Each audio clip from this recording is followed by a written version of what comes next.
Good evening, everyone. You are warmly welcome to the third free online webinar series themed on Learn from the Industry Intellects, organized by the Department of Tourism Management. Actually, as you can see, we have already organized two webinars. The first webinar was conducted by Mr. Millington Fernando. Uh, he is the Vice President of Sri Lanka Italian Speaking Tourist Guide Association, and he was conducting the webinar on the topic of art of professional tourist guiding. And during his session, actually, we are honored by the participation of uh, Tourism and Aviation State Minister, Mr. Arundika Fernando, and his valuable thoughts and ideas added a kind of a value for our webinar series. Actually, in the beginning of the webinar series.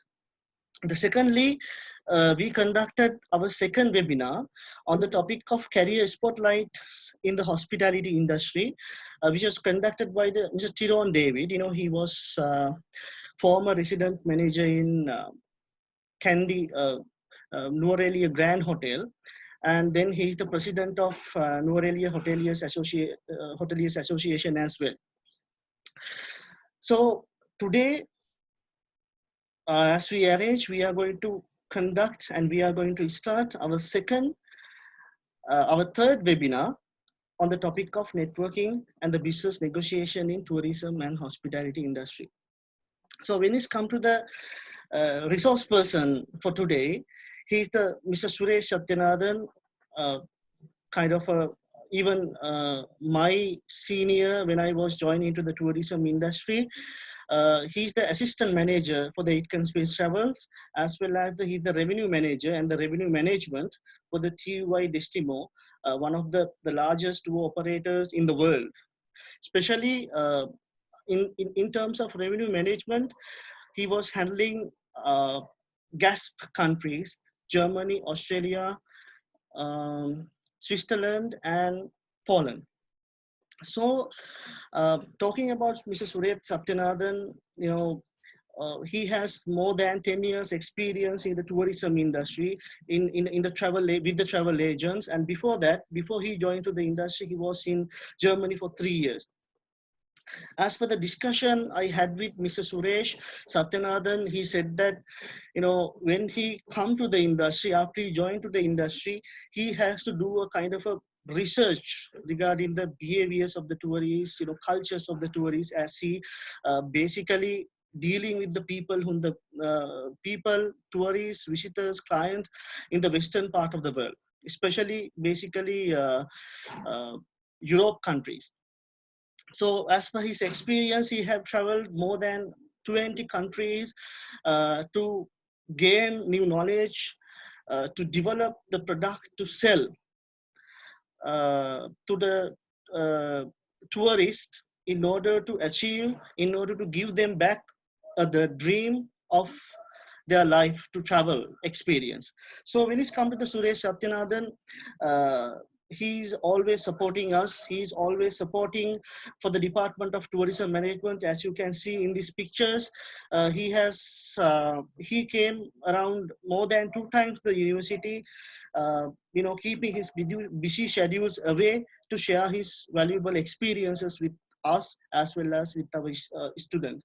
So at the moment as well, though they are working at home with the situation we are in with the COVID-19 pandemic, he accepted my invitation to conduct a webinar on the topic of networking and the business negotiation. So I think I can say hello to Mr. Suresh Sathyanathan. Hi, Mr. Sathyanathan. Wie geht es Ihnen?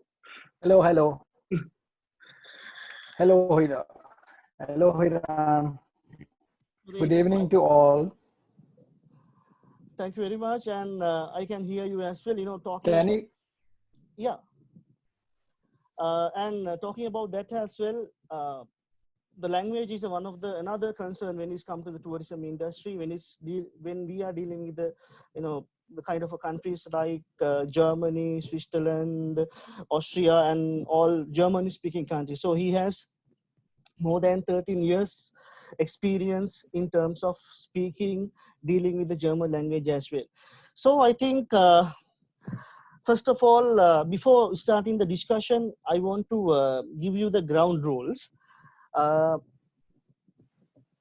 First, we muted all attendees because there would be kind of an interruption when the session is going on. Therefore, we have muted you all and muted your video as well. But if you have any question, even from the starting session, from the starting until the end, you can drop your any question related to the topic to the chat box, as you can see there. Then time to time, according to the situation, according to the topic we are discussing, I'll take those questions and take them into the discussion.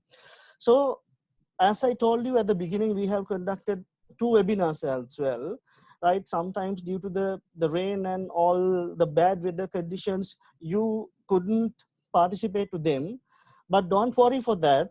You can go to our Tourism in Paradise YouTube channel and you can just simply subscribe and press the bell icon to get the notification, and you can see all of our webinars recordings. No issue, right? Though you are here or not, we are not losing you. We are with you from every time. Not only that, if you want to join with our future sessions as well, you can go to our Tourism SUSL Tourism fan page as well to get the updates and all the things. So I think without taking much time, I have to go to the discussion. It's time to start discussion. Mr. Suresh Sathyanathan, Suresh, I'm going to stop sharing so you can share your presentation.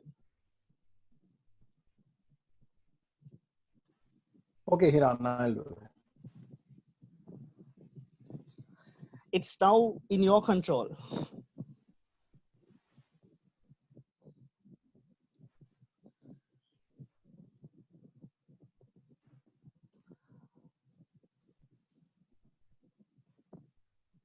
Until you're sharing, I think we are going to have a kind of a discussion here.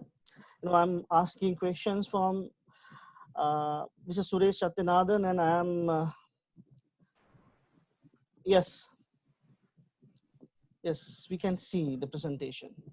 Can you see that now? Yeah, perfect. And if possible, better to on your video as well, so we can see your face as well, handsome face as well.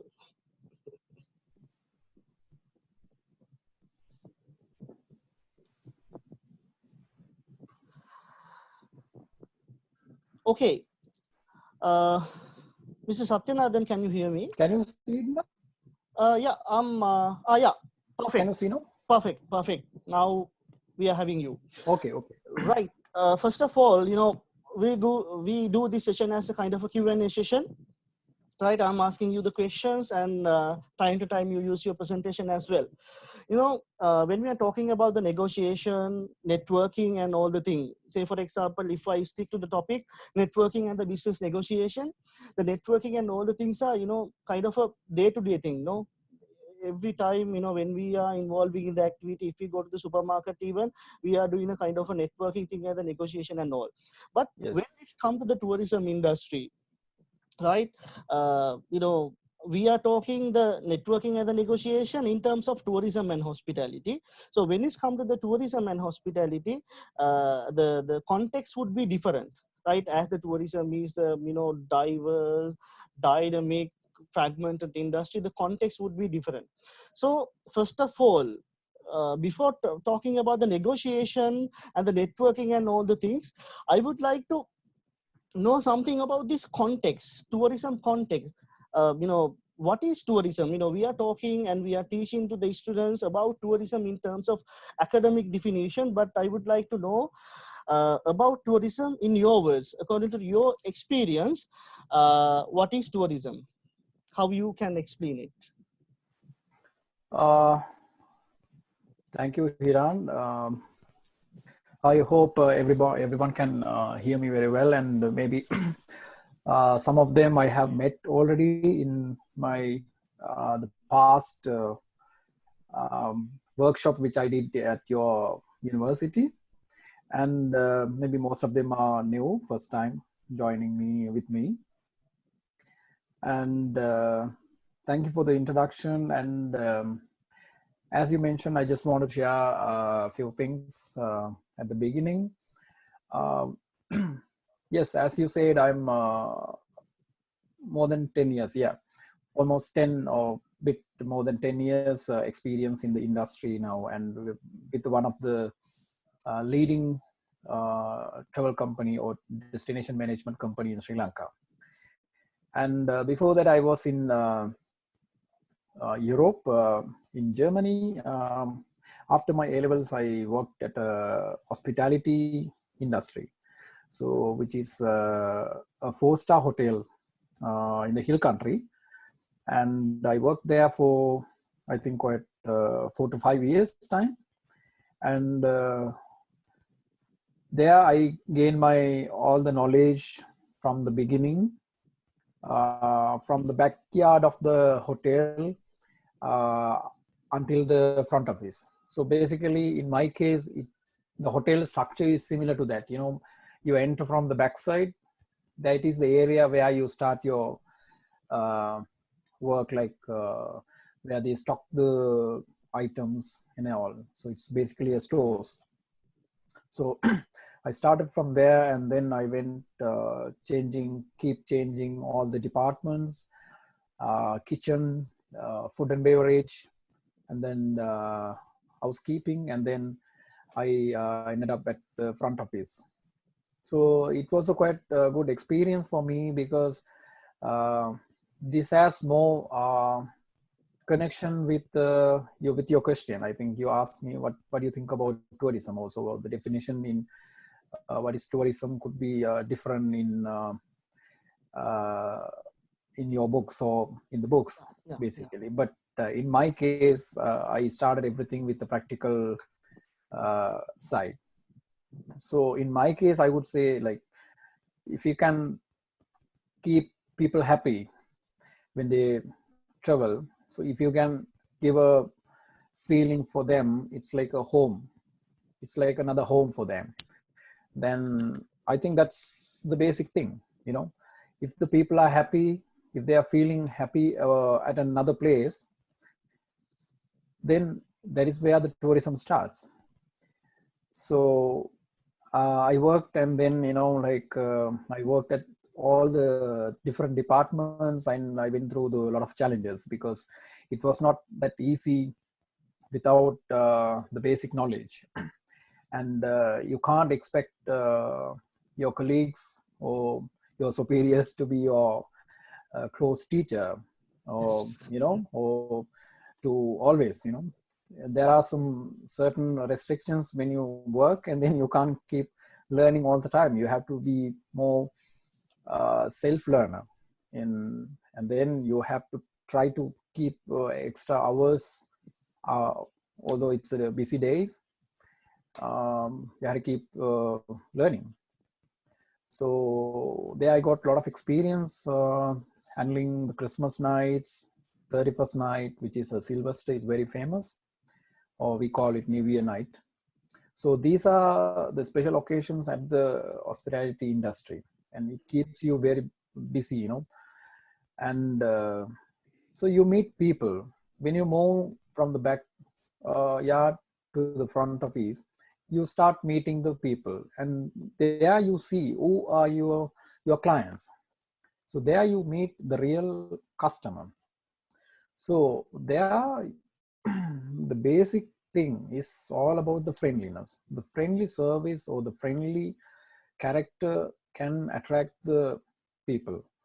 So it is more important to be friendly at the hospitality industry. That is one of the key, I think. The key part is the friendliness, which is very popular in Sri Lanka. I think all the Europeans or anyone can say the Sri Lankans are always friendly. This is the key word. So it is more important in the industry.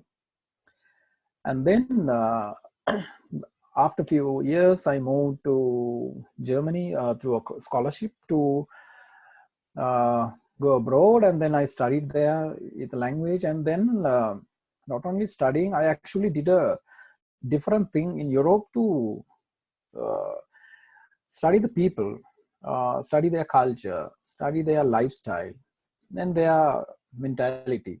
So how they feel. And if you say, we call it Europeans, but in Europe, there are, I think, 27 countries in the Schengen states, if you take in Europe.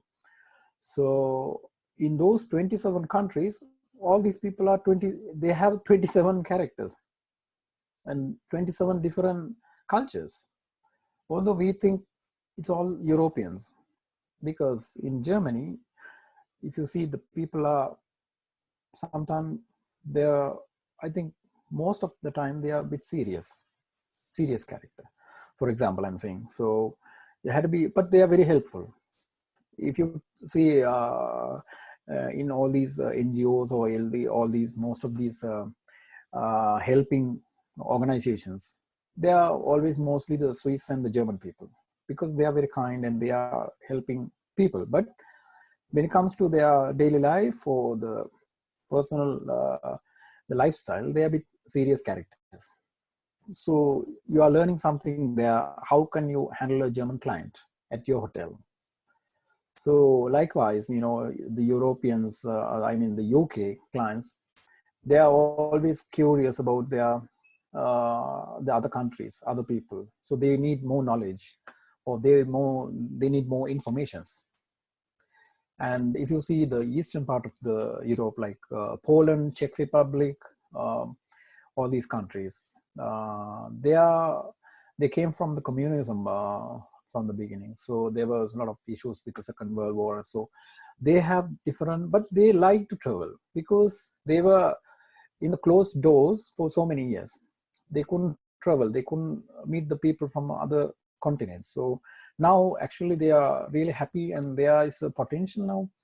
So they like to travel. So they are more keen, and they are always looking. If you see in general, the most of the European clients, if you take, it's like 50 or 60% is from the eastern part. They're traveling. So these things are happening now. And like, as I said, so Netherlands and Belgium people, so the Italians are much friendlier than the other people also. If you go to Italy, you feel like a Sri Lankans. So they are too friendly, they are ready for any partying and all these things. So this is the different characters they have. So this gives a message to my brain. Okay, when I work, okay, so when I say hello sir, and then I just quickly ask where you come from sir, so then there it starts. You bring a conversation, and then you build a relationship with your customer. Okay, oh, you come from Germany. Okay, so then I know, okay, these are German clients, they're good people, but I had to be handle tactfully. And what their likes and dislikes, what is their expectations when they go abroad. So they are very punctual. If you see in German, they are very punctual. So if you fix a meeting with them, for example, if they say 5 o'clock, it's 5 o'clock, not 4:59 or not 5:01. So it should be sharp 5. So likewise, they are very punctual. So these are the things I collected apart from the like their food culture, their wine, so all these things. So this additional character, or their the daily life routine, gives me a good information. Okay, this is how you can handle people. So these things helps a lot. I didn't realize that actually at the first place. But when I joined the DMC in Sri Lanka, I was given responsibility to handle the German market. So I was really happy because I lived there for many years, and then I studied a lot of things there. So I studied the people. So then I was really happy because I thought, okay, I can easily handle this market. And basically it's like German speaking countries, Germany, Austria, Switzerland. So additional, I'm having the Poland, so which is another beautiful country and nice people. So This is the meaning behind this TUI-Gasp, or the TUI-Destimo has this platform. So when I started, actually the DMC, if you see the networking with the partners, so the DMC starts giving an opportunity to a foreigner, a foreign person, to come and enjoy and experience our culture and experience our cuisine. So all these things based on the tourism. So if you are able to, if you are ready to cater or accommodate their requirement or expectations with a friendly service or the friendly heart, so there it begins the good tourism. The tourism has different I think wordings, but in general, if you can make people happy, so you can start immediately. So in my case, so whether we are seeing through cameras or seeing or just hearing the voice, we can understand, okay, what kind of people are they? And we can even now, for example, we are working 5 to 6 years with one person. We have never met them. So, but with the voice, we can identify, okay, their character, then we can understand how we can talk to these people, and what is the key points we can keep in mind when we talk with them. So these things helps a lot to build a good relationship. So the good relationship only can bring a good partnership. So if we see in Sri Lanka, a lot of companies, a lot of DMCs or the small travel agents, I think everybody, almost everyone, is working at least with one foreign tour operator. So without these foreign tour operators in their country, it's very difficult. I mean, I think, sorry, you can see the difference between the online segment and the traditional travel agent segment. Now, if we see the online segment, you don't meet the people, you don't see, you don't talk to them. It's only a platform, digitalized platform. It gives you the partnership, or it connects you between two countries, and then you keep working on. But here, with the traditional travel agents or DMCs, what happens is it's human touch. So people like that.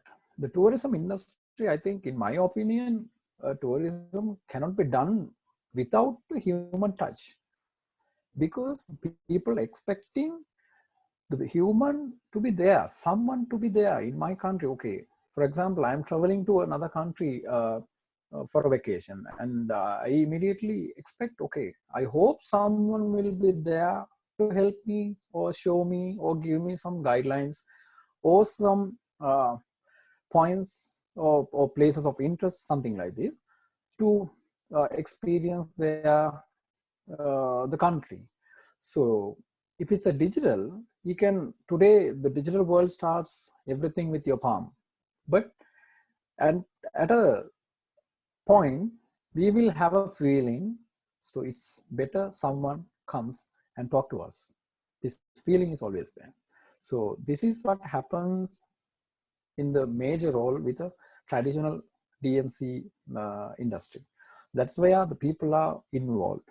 That's where the networking and the partnership is very important. So they come here, our business partners, and we fly to their country, and then we spend time with them there, and they also do the same. So it's vice versa. So this is how the partnership works in the industry at the beginning. So there onwards, I think we can move forward with the building the partnership. So if you take, for example, in Sri Lanka, we have a lot of tour operators working with us. So maybe you can see in the, I hope you can see in the screen, the key operators to Sri Lanka from Germany is the TUI group. You can see TUI group. It's the big group, one of the biggest the tour group in the world. And then you can see Myers Weltreisen, so which belongs to Myers and the Dare Tours. The Dare Tour and the Myers belongs to the Raver group, which is another biggest chain in Europe.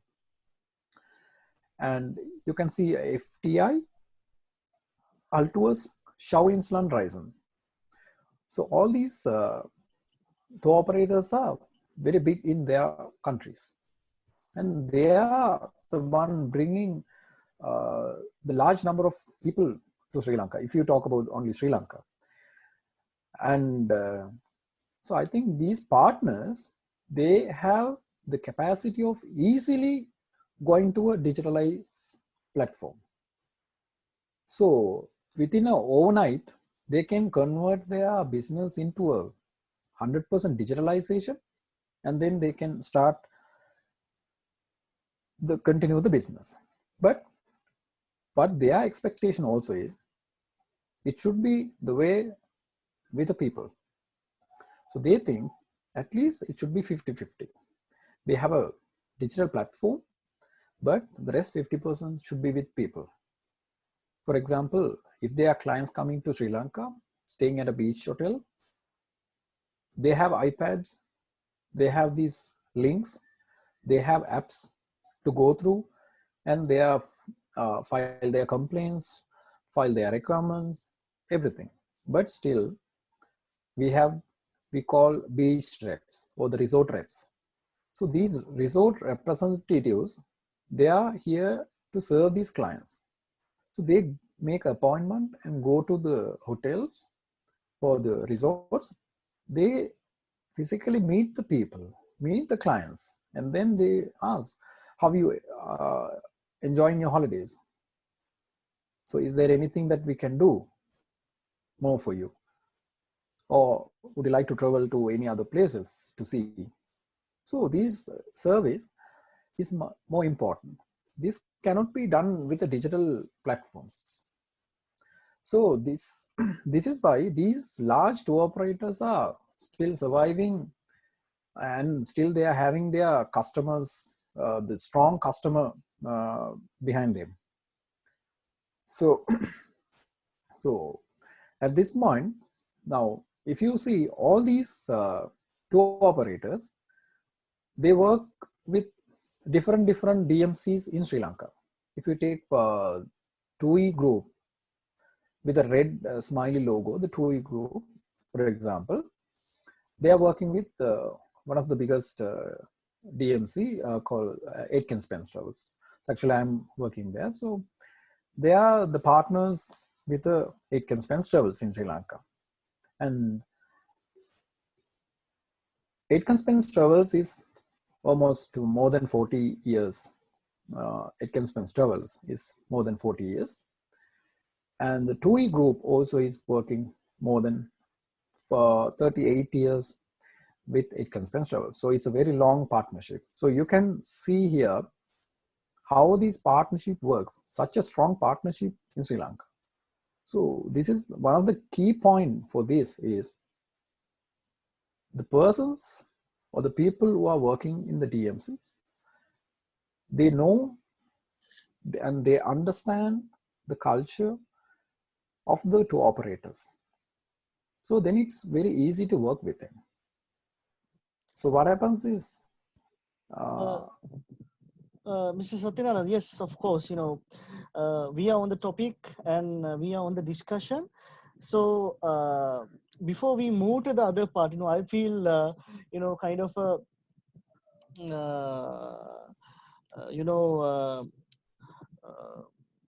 we need to talk something about two operators as well before we bend our discussions towards the partnership, I think. So Okay. I would like to have a kind of a more explanation, more discussion about the role of the tour operators, what they are really doing, when it's come to the DMCs in the country, what they are really doing. Something like, if you take, you are working at the Aitken Spence Travels. I also used to work there. There are Walker's Travels, Jetwing Travels, Ceylon Routes and all the things. And we call them the DMCs, and they are work, as you said now, they are working with the even the very small travel agency. They are working with the overseas tour operator. What they are really doing? So what is their relationship in their partnership? What are the conditions? What is the operation there? If you can briefly explain before we bending our discussion. So Okay. I'm sorry for interrupting. No, no, no, I no, feel no, this is also valuable to hear. Okay, so uh, it's like this now. As I mentioned, so when the partnership starts with the DMC, if you take, for example, the TUI group, they work with Aitken Spence for such a long time. So what they are really doing? So if you see now, they started this business by providing customers from European countries to Sri Lanka. For example, from Germany to Sri Lanka. So the tour operator, what they are doing is, they are the king in their country. They know their customers. They know their people. And they know the demands, where it starts. So they start sending people from Germany to Sri Lanka. So it will be not easy without a local destination management company. So that's why they have a partner in Sri Lanka. So then when they build this partnership, they have some agreements between them. So what they do is basically the tour operator sells a package to a customer in Germany so that they can fly to Sri Lanka. So the customer flies to Sri Lanka and the ground handling part will be done with a local DMC. From the airport to the airport. So it covers everything since the arrival until the departure. So it based on the customer's package. Maybe they booked only the beach stay for 2 weeks in Sri Lanka, or they combine 1 week round trip plus 1 week beach stay in Sri Lanka. So these are the basic packages that the tour operator selling to their customers. So the basically what the staff at the Aitken Spence doing is, they are creating a package for the German market. So they automatically know what is the expectation of a German customer. So they create a package according to their taste and expectations. So these packages will be sent to the tour operator. Once the operator takes these packages, they package again with their flight cost or the airline packages. So basically a holiday package will be covered with the accommodation, flight, and the transport, the ground transport. So basically these three things has to be in the package. So these packages will be sent to the tour operators. So the tour operator starts selling through their retail agencies. The tour operator, for example, the TUI group, TUI tour operator, they have 8,000 travel agency in Germany and Austria and also Swiss. All these three countries, they have 8,000 travel agencies under their umbrella. So this retail agency, they are covering or attracting the people from their small regions or small towns, and they are selling the packages. So these packages once sold, the customer can travel to Sri Lanka with these flight tickets, everything. When they arrive to Sri Lanka, it is our responsibility to look after these clients. So there, the local DMC takes over to serve these clients. So they take them, provide them the transport from the airport to the booked hotel or the booked round tours, then they proceed with the program. So there, it starts with the transport, the airport service. It is not only just the customer can come and find their vehicle and come to the hotel. It is starting from the airport. Once the customer arrives, it is with the greetings. We have dedicated airport staff there at the welcome lobby to welcome these clients. So there it starts. As I said, that is where the human touch. When you arrive to an unknown country at the airport, someone is holding your name and waiting for you at the airport. I think this is the most happiest thing that you can feel, because when you travel to an unknown country, someone is waiting for you at the airport with your name. Sometimes the ladies, I think they get the flowers also, right? So this is the most happiest part. So these services are continuously done through the DMCs. From there, they take over the clients and then they explain about, they provide the respective chauffeur guides or the national guides. If it's a group booking, they provide the national guides. All these services are being provided, and then they take the clients to the hotels. From there, the accommodation, everything will be provided as per their book package. So this is what happening when you sell a package to a tour operator, and then your ground handling part in the DMC. Yeah, Mr. Satya, it was very clear actually. And then I would like to know something more as well. When we are selling the products, the as a destination management companies, we are selling different products for the different tour operators in other countries. Do we having any differences when we are dealing with the different tour agencies, when we are dealing with the different tour operators in other countries in terms of our product? Are we providing them a different product, or are we selling the same product? Okay, you mean is it for the different countries you Yeah, ask? yeah.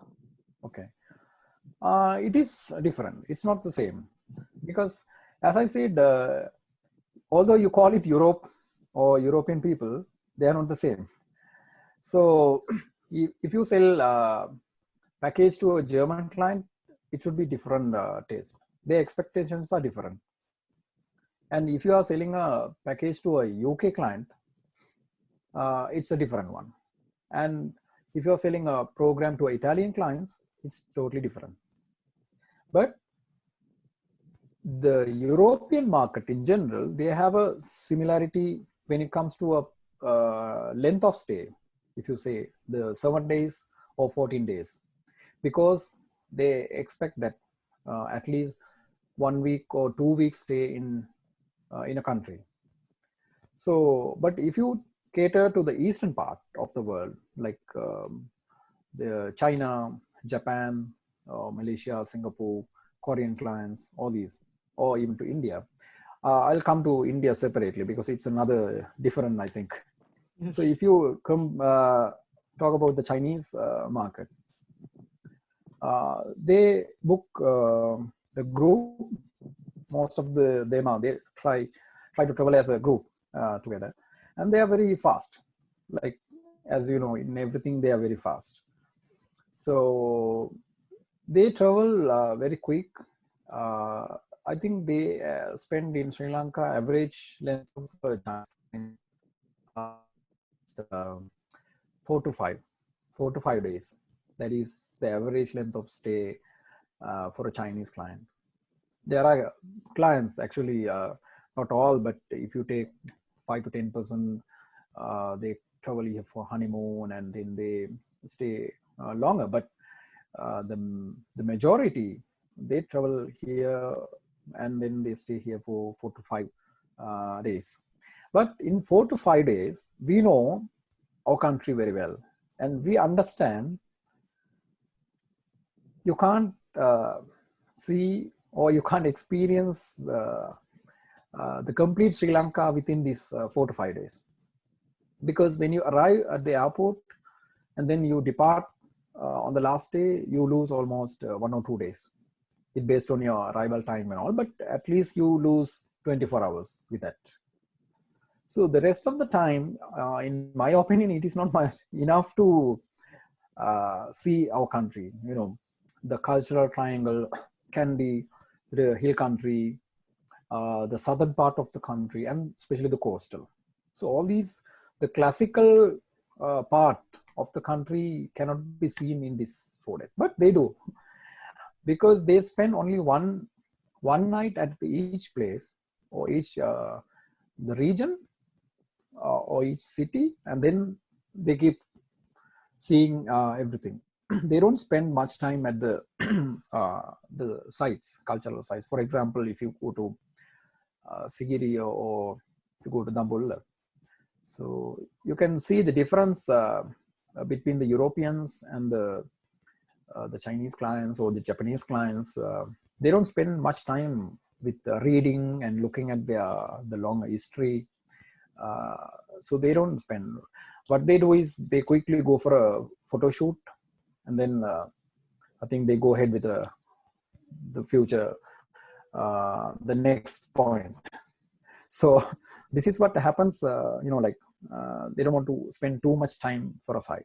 They just quickly go. Okay, they understand this is one of the highlights in Sri Lanka. Okay, we'll take a picture and then move to the next one. Okay. So, and they do the same with their meals.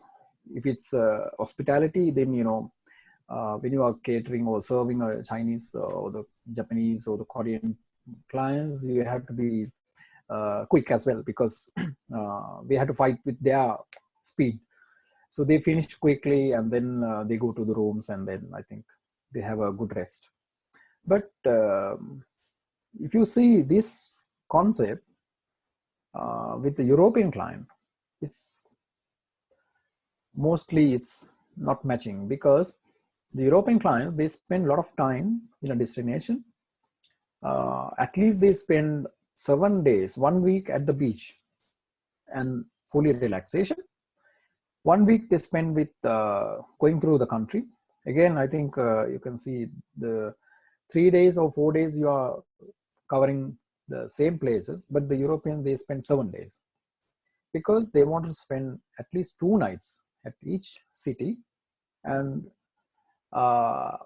they go through the history. They love to involve with the people, and also they wanted to experience and enjoy the hospitality of this staying hotel. Now, when you pay for a hotel, you just want to go there, stay, and visit, for example, Sigiri or Minere National Park, something, and then you come to another point. But you miss something there. You don't enjoy the food or the service or the surrounding of the hotel. This also to be there, because when it comes to holiday, it's not only going through the history or learning something. It also gives relaxation. It should be relaxed. If you are relaxed completely on the same day, morning you are starting after your breakfast, you are going and around, and you are looking at some places, and then coming back, and then you have to relax. Your mind is fully relaxed, and then next day morning you are ready to see another place. So this is the European people's concept. So this is how basically they travel, right? And if you see the Indian people, as I said, they mostly travel to Sri Lanka because they think the India and Sri Lanka has something to do with religion in the history. Or they love Sri Lanka. I mean, they love Sri Lanka. They love Sri Lanka, and they love Sri Lankan people. But it's a bit difficult to handle with these people.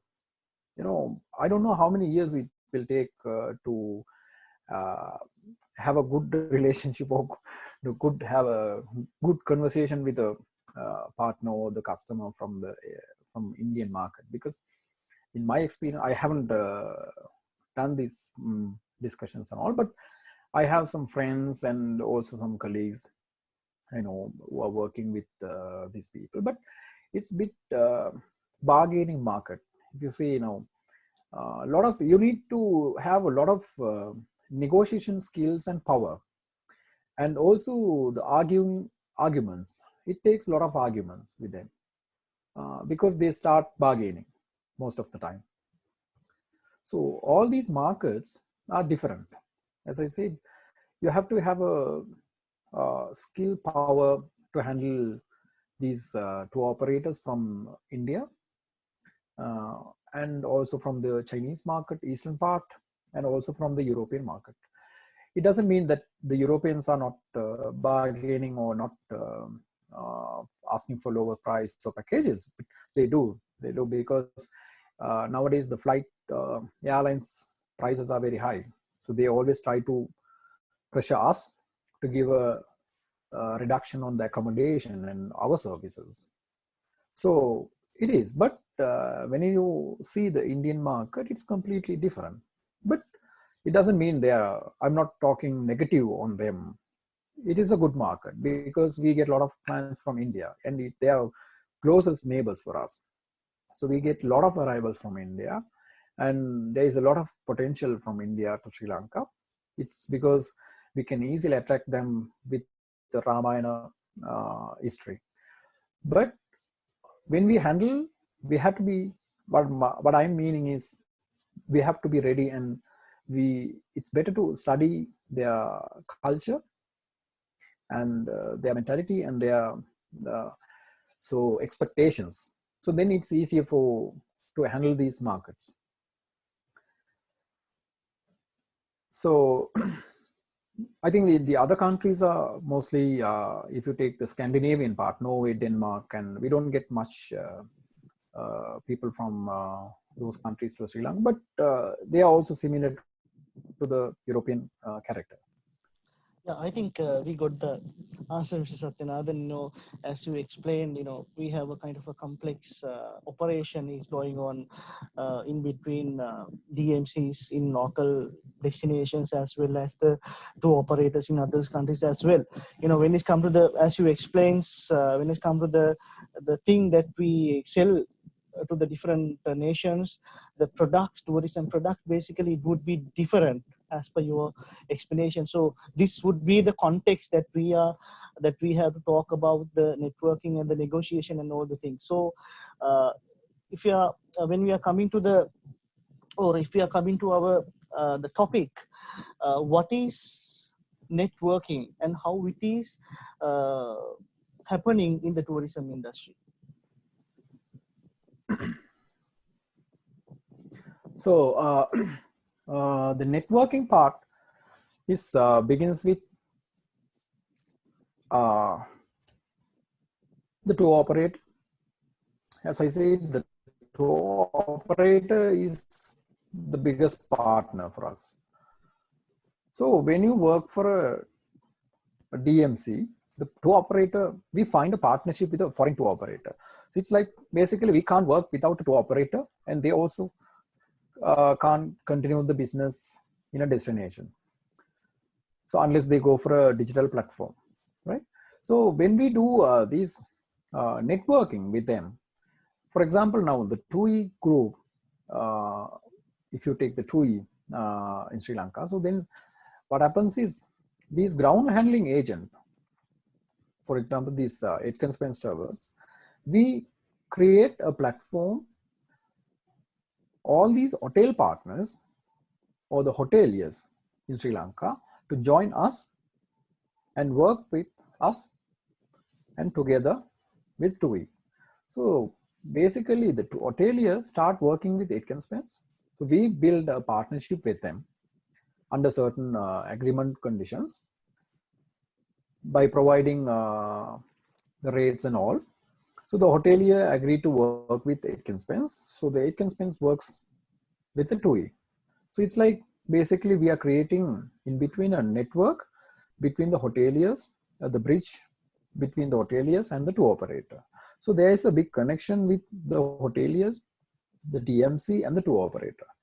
So all the three people are more important to start this business. So all the hoteliers who are working in Sri Lanka, they are having an agreement with the or the partnership with the DMC. So the DMC provides the rates and the services what the hotelier agreed to the tour operator. So then the tour operator start selling their packages with certain hotels, right? The tour operator is not alone in their country.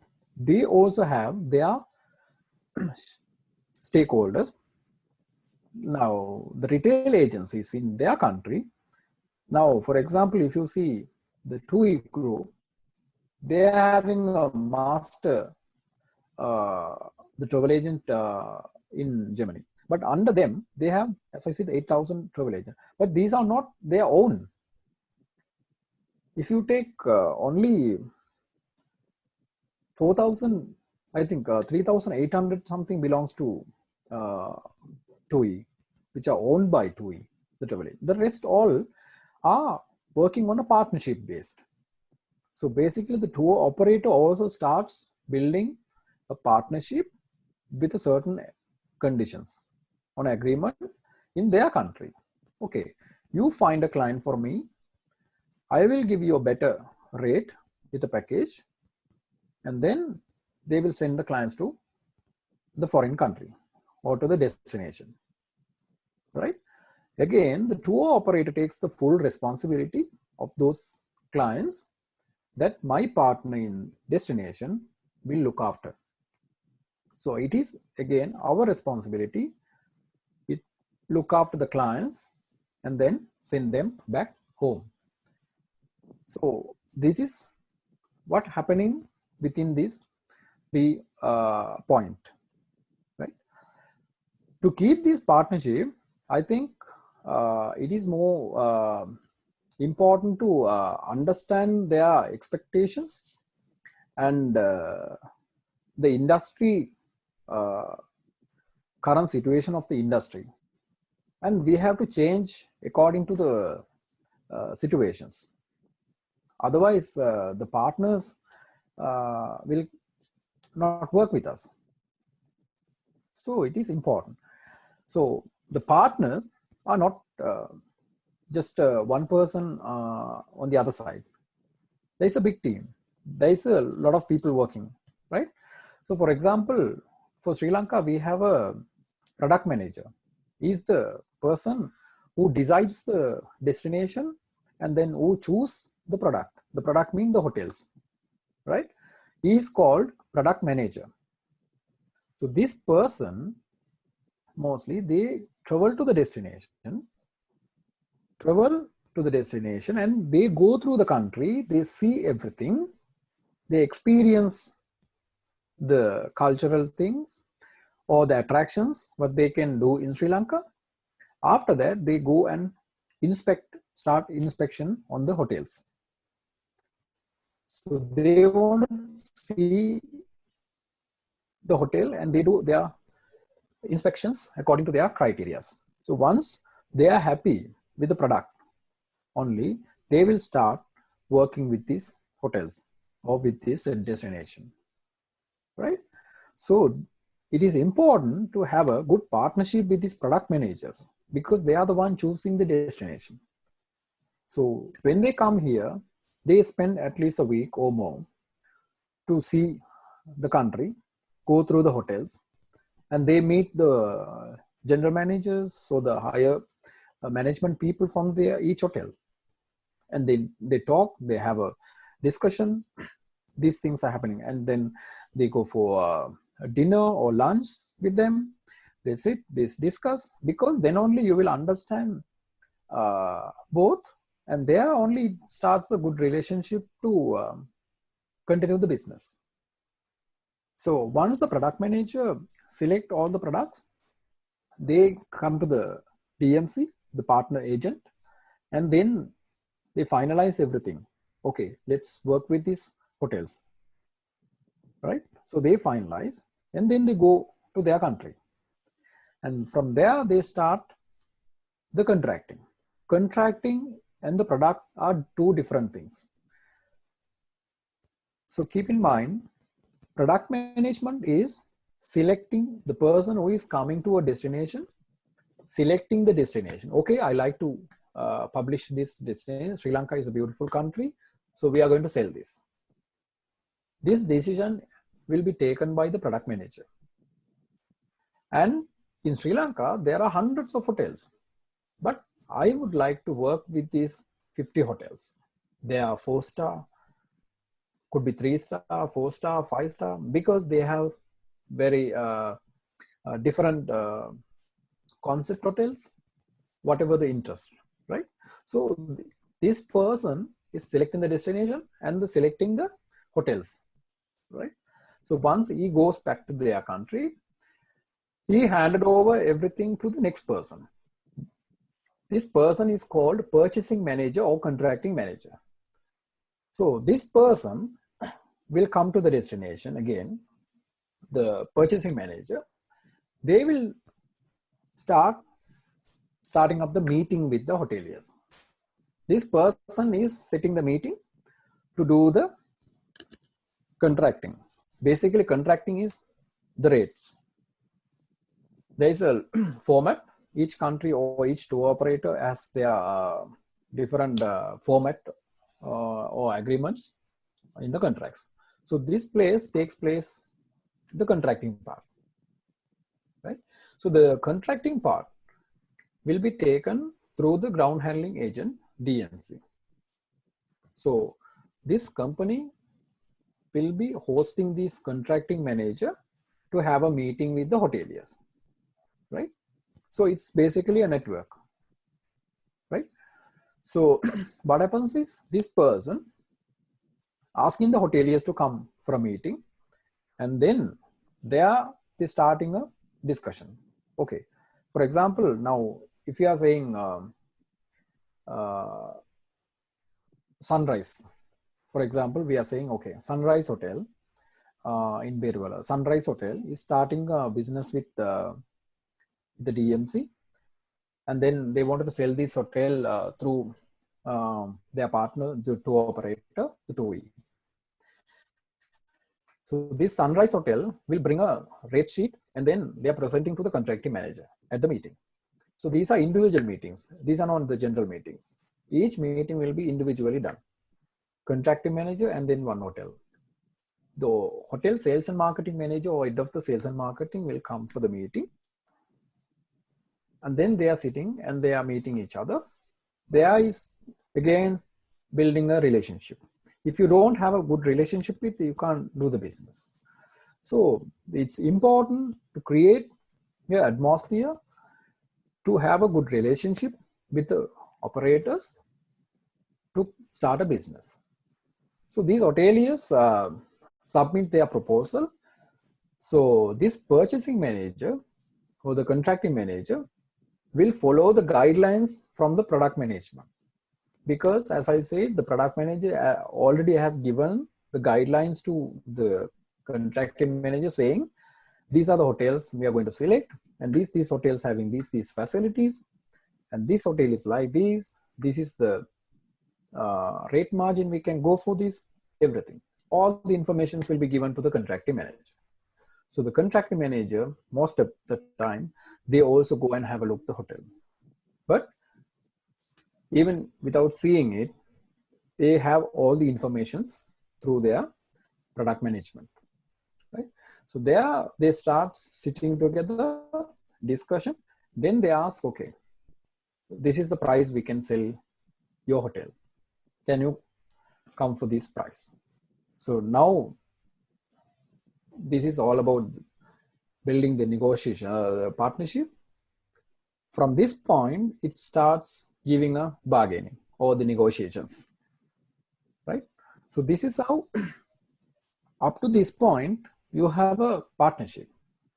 If you are working first time, you are doing a contracting, the hotel is coming and submitting a first time proposal to publish your hotel, right? So these are very important points when you work with the foreign tour operators. These are understanding of different cultures. It's not easy to work with, as I say, the foreign tour operators, because we always used to work with our mentality, and we have our different culture. But in Europe, they have different business culture. So these are very important things to be considered when it comes to doing a business with foreign operators. And if you are really understanding, and if you can understand, and if you can identify the key points, then you can, for sure, you can definitely have a successful partnership or business partnership with the foreign tour operators, right?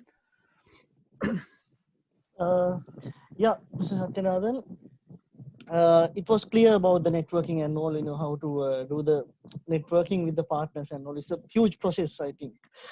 Yes. So today we are having students. Actually, they are the undergraduates of Department of Tourism Management, and some outsiders also here.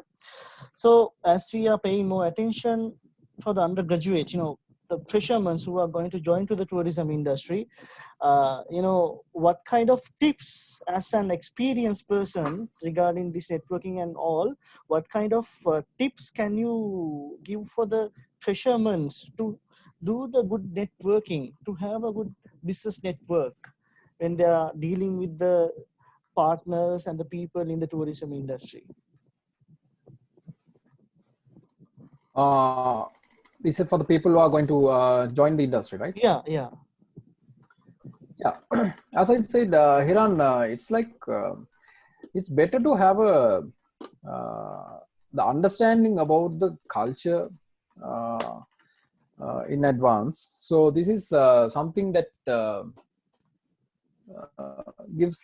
helps you to grow in the industry.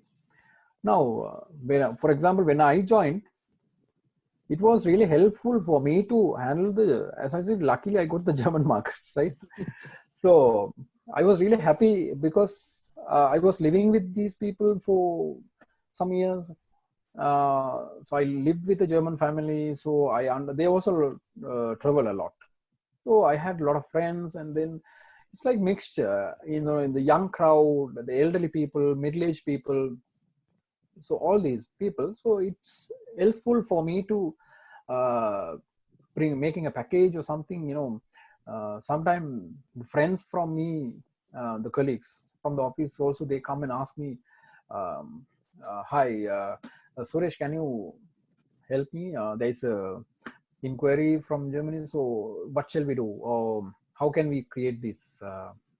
What do you think about this package? Sometimes they make already, and then they just come and discuss with me to make it more attractive. Or they also expect maybe I can give some additional ideas or something, right? So these things are very important. I think there are ample opportunities in through online or through internet, to learn about the tourism industry, and learning about different countries or the people, how their traveling habits, and even if you go to hotels, I think most of the students they are visiting the hotels sometime, I think, before their graduation, I think. If you can go to a hotel, if you are visiting a hotel, please go to the front office and ask the managers from their hotel how your feedbacks from different countries. Or you can ask what is the people, what kind of which nationality people you are getting more, like is it a mixed nationality, or it's a certain the European market or something, or Americans, something like this. So you can ask always questions like this, which nationalities mainly you are getting, and what is their feedback. Are they repeaters? Repeaters mean why they are coming again to the same hotel. Because if we are traveling, I think sometimes we don't want to go to the same hotel again. I think we sometimes think, okay, shall we go to the same hotel? Because we say, okay, we can stay in different hotel. But in Sri Lanka, I think one of the destinations which gets a lot of repeat clients. So if you go to the hotels in Negambo and Beruvala Bentoto and Veligama and the Mesa area, a lot of repeaters are coming because, and I think one of the hotel, they said they have the clients like they are traveling 49, 50 times. So sometimes they travel twice a year to the same hotel. So what they have there, why they come always to the same hotel 50 times to the same hotel? Why is? So there should be something. So you can share or you can ask these questions from the hotel managers, and then you can ask why they are coming again to the same hotel 50 times. What is their specialty? What you are giving to them? There should be something, you know. So uh, so these things will help you all to uh, understand their culture and their taste or their expectations. Now you never know, maybe you will work in the, you will go for a, you will find a job in the same hotel, and then you may meet these repeat clients again. So your superior will say, okay, be careful, these are the repeat clients. So then you will understand, okay, who are repeat clients and what is their specialty. You can go through this history and see how you can uh, boost yourself and uh, be fit or be strong. Find some information. I think information is everything. So you can find a lot of information about the tourism, and you can find a lot of information about the hotel concepts and people. So this will help you to uh, uh, during your job, I think.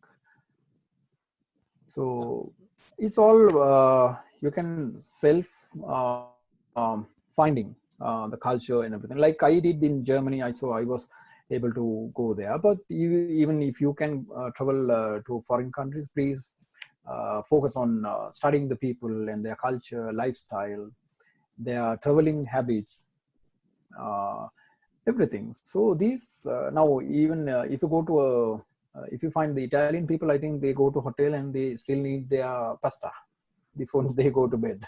Yes, So yes. this cannot be changed, I think. So they need, wherever they go around the world, they need their pasta. So like we go, Sri Lankans, we need always our rice and curry, right?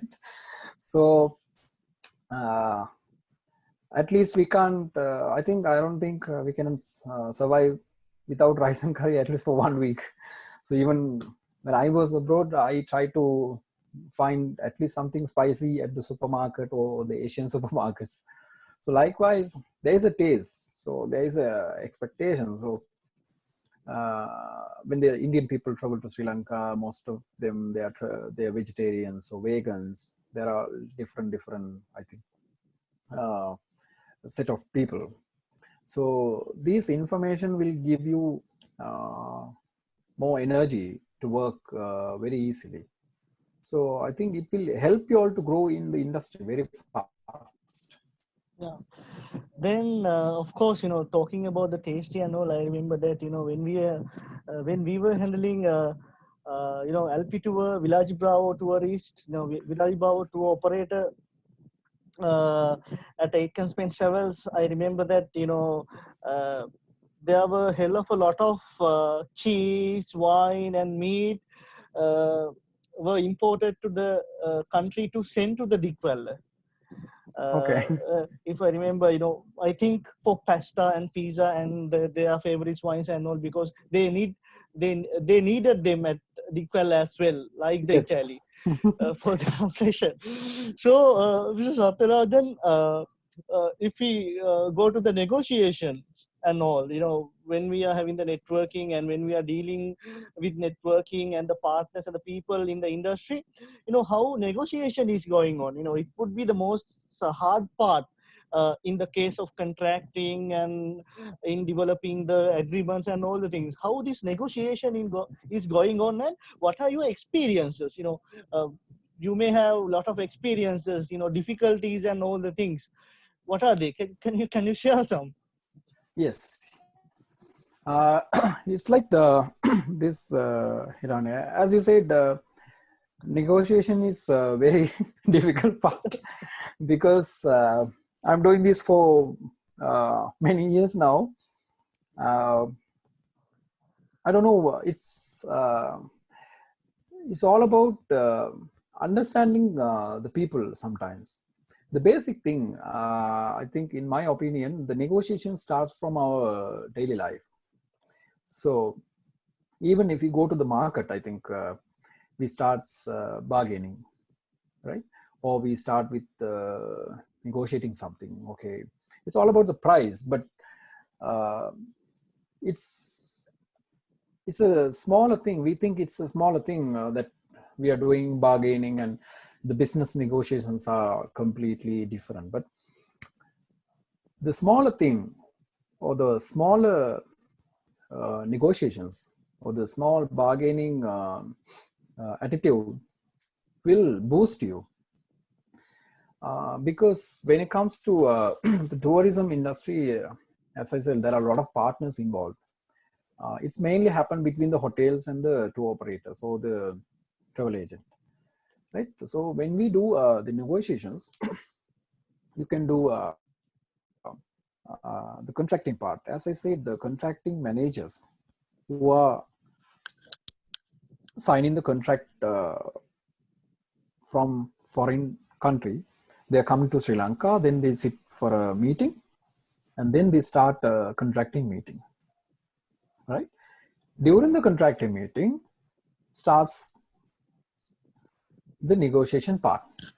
Now, for example, the Hotel Sunrise is handing over a rate sheet to the contracting manager.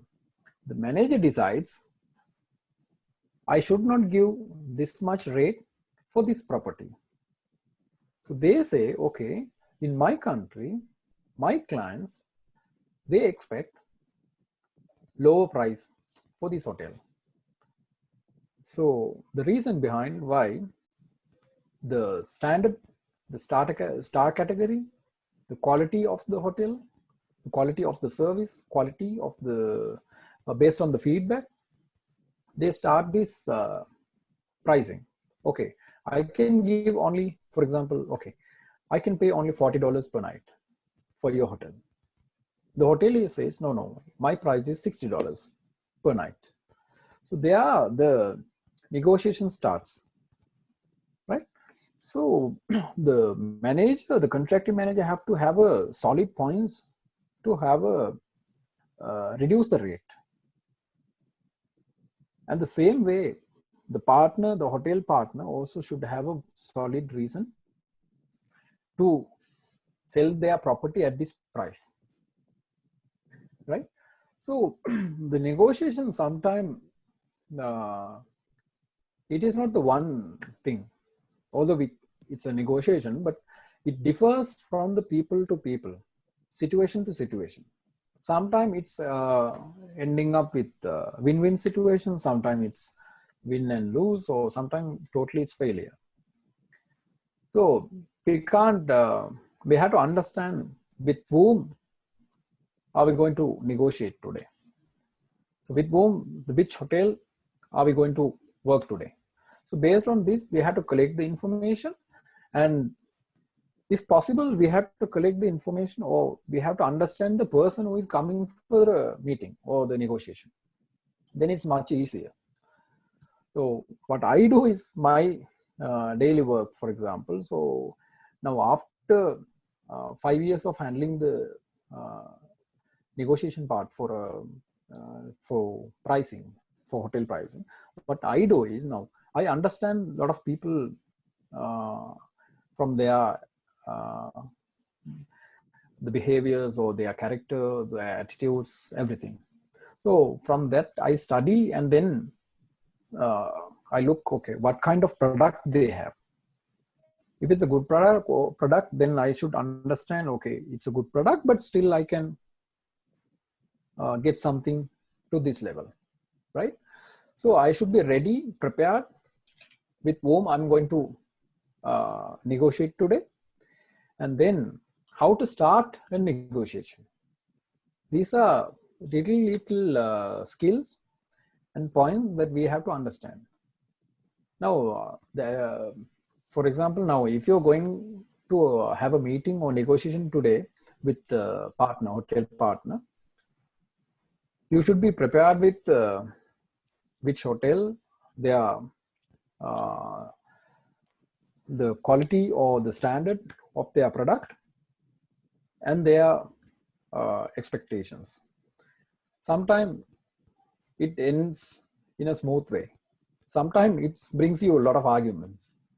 Sometimes it gives you a lot of arguments, then you don't reach the final answer, right?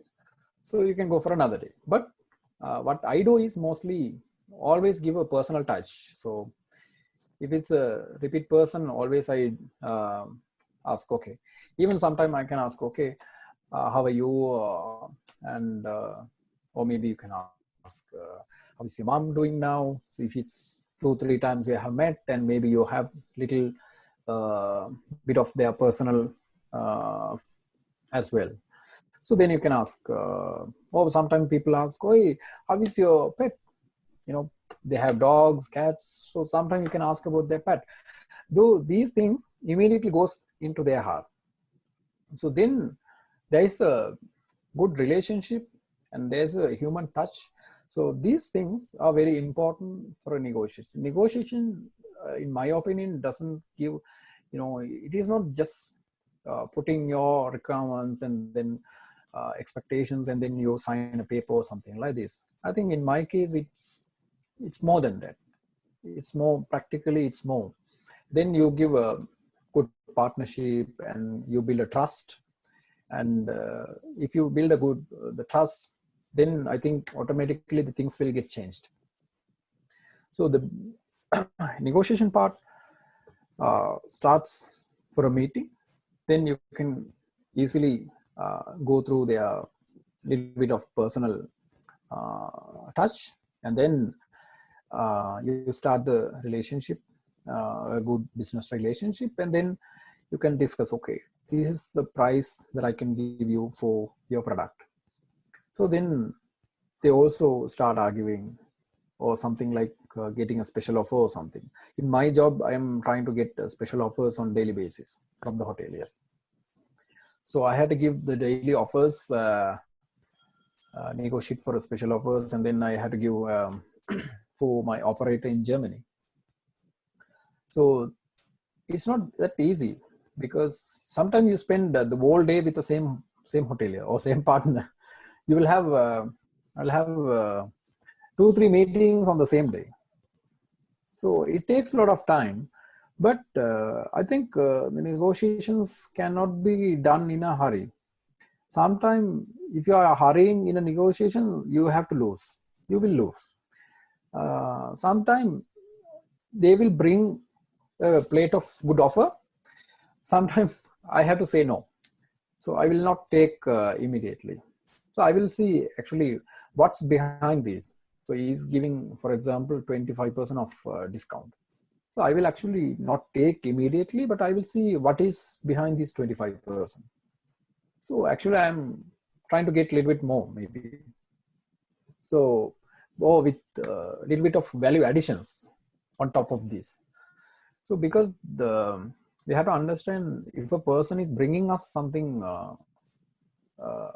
as a special, I think in my opinion, we can give more. This is what I think. So I don't just take what he's giving me. I just, okay, understand, okay, if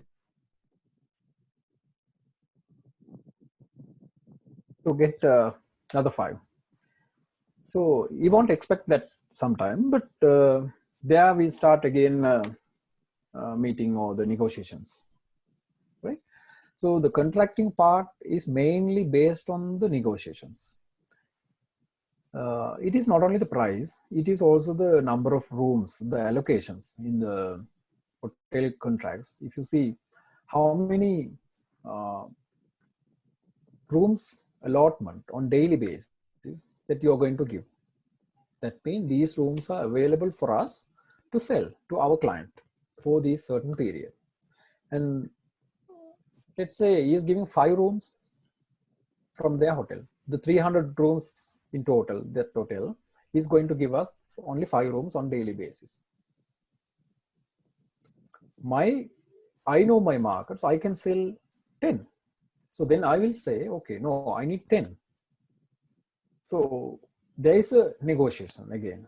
So it is not about the allocations, the release period. Release period is before how many days you have to release these rooms.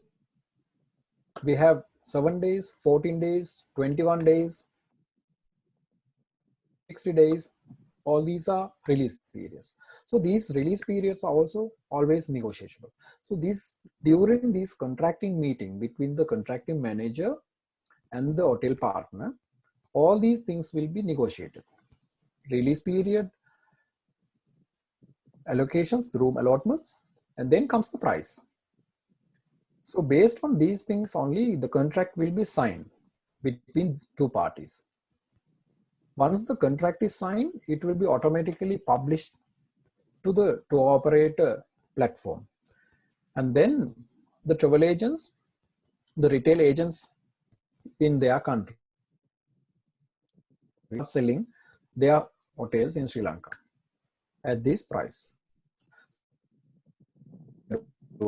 They take this price, hotel price for this season, combine with their airline cost, then adding their transport or the train, whatever, and then they are making, then they give to the customer. So this is how the package being done. Yeah. So it's actually a huge process, Hiran.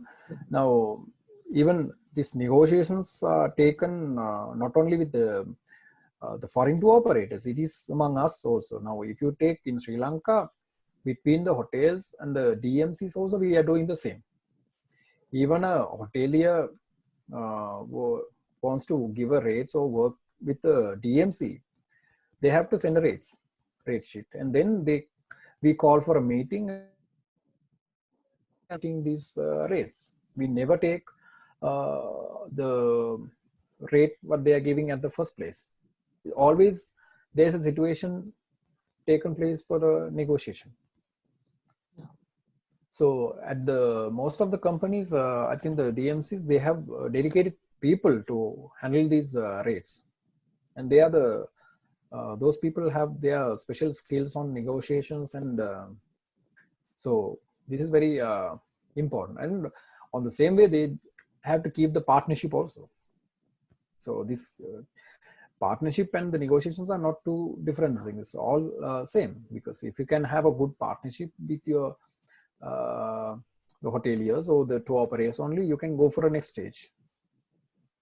Yeah. So this is how this business concept works within the travel agent. I think, Mr. Sathyanathan, you have given the answer for my next question as well. I wanted to ask, are there any relationship between the networking, partnership, and the business negotiation? So I think you have answered it as well. So, I think, we have to go for the Q&A session around 6:30. Now it's around 6:23, but it's okay. We have around, I have around 2 questions to ask. The first one is, it's again about the negotiation and all. Could you please tell us the qualities of a effective negotiator as per your experience? What are the qualities a good negotiator should develop? And I know that when you are discussing about the negotiation in your sharings, there were the qualities, but I would like to ask them again. What would be the qualities for effective negotiation?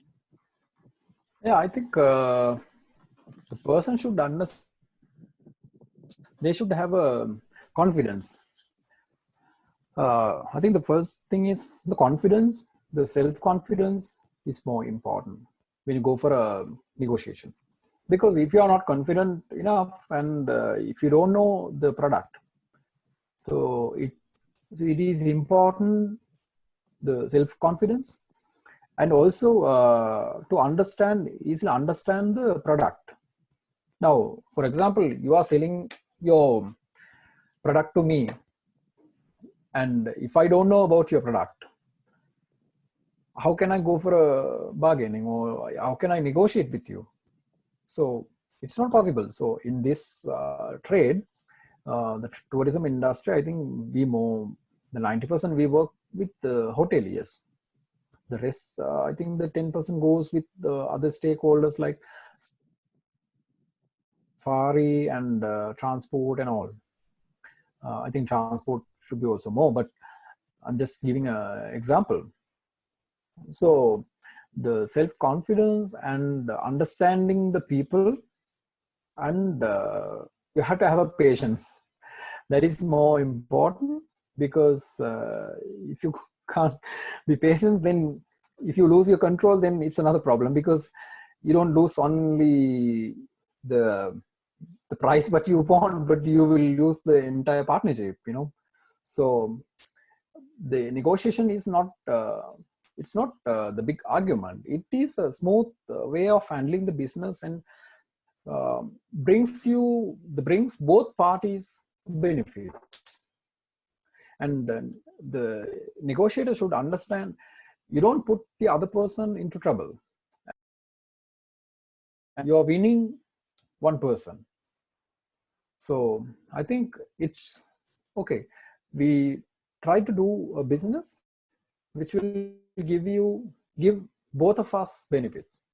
And I think in nowadays there is no win and lose.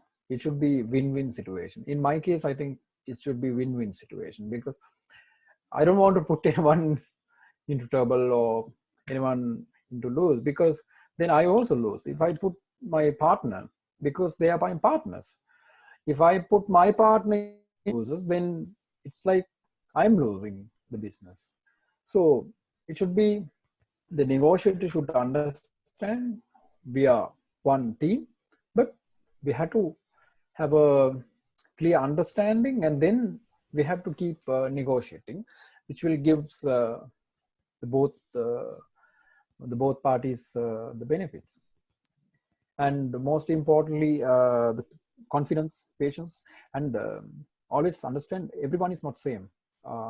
It all different, because if you meet 100 hotel people in your destination, and you are the 100 people have they are different, 100 different varieties, So it is important to understand that we meet new people, age group people, because I think this is also important point, because now sometimes, even if you see in Sri Lanka, a lot of international chains has come. Now, if you see, for example, Shangri-La, Marriott, Sheraton, and Taj Group is there, and yeah, so the Onyx Hotels groups are there. So these people are on the Mervyn Peak. These are the international brands, and they have their foreign persons or gentlemen or whoever works for these people. Sometimes we do via emails or over the phone the negotiations. Sometimes it's very hard, because that's, as I said, it is all about their culture, or they have their different mentality of handling a business. So we have different. So although I work with 100 hotels in Sri Lanka, I can't handle one person from, let's say, from Germany or from Singapore, because everyone has different opinion about the business, because now are building hotels, but their prices are sometimes they're having a price a level, or maybe a certain price level, right, for example. So but we understand it is not the right price level for Sri Lanka, because in Sri Lanka we can sell it lower price, and maybe we think it should be low, but they assume that no, it's all about the brand. So the brands, they don't come to a lot of bargaining or negotiations that easily. So it's very difficult to handle the situations with the foreign persons, right?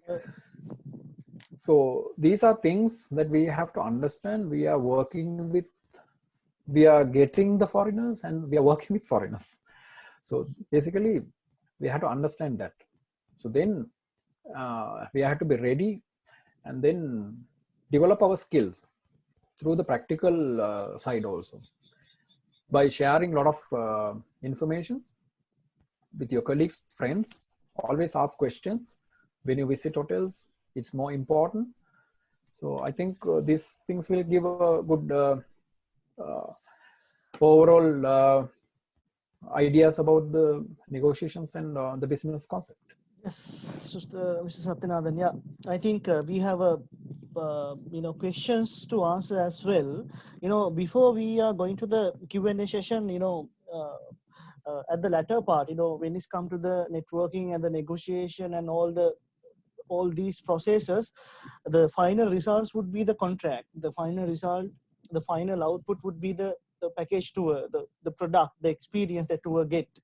So could you explain about that, final contract, the contract, how your system and all the things, what is the final product, how would be the contract agreement in briefly, in a nutshell? So as I said, Hiram, now the contracting part is followed with the product management. Yeah. Product management select the destination, hotels. Then the contracting manager takes over, and then the contracting manager will start signing the contract with the hotels in Sri Lanka. So then in the contract, they will have certain conditions, terms and conditions. As I said, maybe you can see in the screen, this is a platform called TUI-Destimo, which is the final version of the contract. So once everything done, it will be submitted on this platform. This is actually a platform we have given access to the hotels. So if you see, we see here allocation, the second one, allocation, then the fourth one is rates, and then the content and the documents. These are important points. Now, when it comes to contract, it's all about the allocations.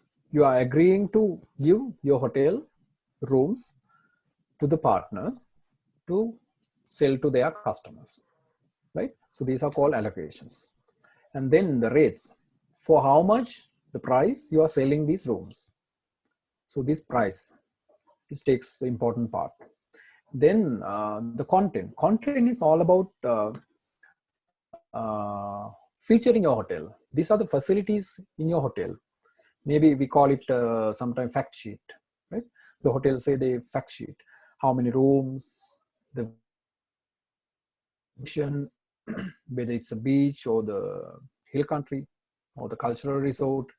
Oh, this explains all about the information about the hotels. So all these information will be given through the contract. So once everything done, the contract will be signed by the both parties, manager and the hotel manager. When the contract is signed, it is ready to sell. From the next day morning onwards, we can sell this hotel for the given price to our customer, right? So the contract is, once it's finalized, agreed by both parties, then signed. Then only the hotel will be on sale, right? There is a big process, but actually I think it's difficult to explain through this. But next time maybe I will, I can show and share some images of these. Yeah, but sure. So this is how the, and then everything finalized, they will sign and then put into this system. So once it's done, my job is to take over from here, and then as a revenue manager, it takes the daily job is to negotiate based on this contract. So I'm the negotiator contract, and then negotiating for daily for the selling seasons, whether it's a winter season or summer season, right? So this is how the basic contract is working. Yeah. Thank you very much, Mr. Sathyanathan. So I think we have now come to the Q&A session. Before we go to the Q&A session, I would be preferred, if you can stop sharing so I can share my own presentation so we can go to the Q&A session.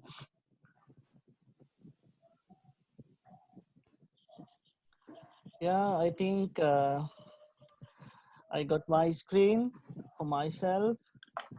So now it's the time for the Q&A session. So Mr. Sathyanathan, can you see me? I can't see your video. Yeah, you came back. Where did you go? Right. Yes, where's the yeah, I go to the chat. In the chat box, there's a question. I'll ask you from this onwards as well. They're asking. I think it would be related to our topic as well. They're asking about. No, I can't.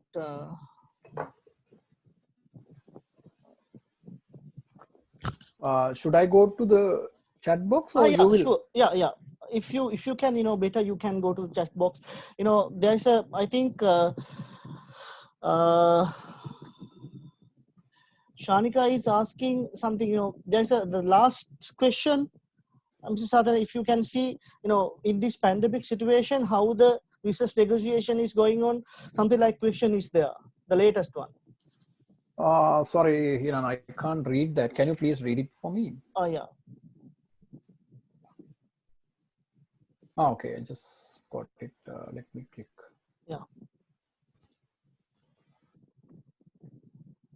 Is it from Shanika? Yeah.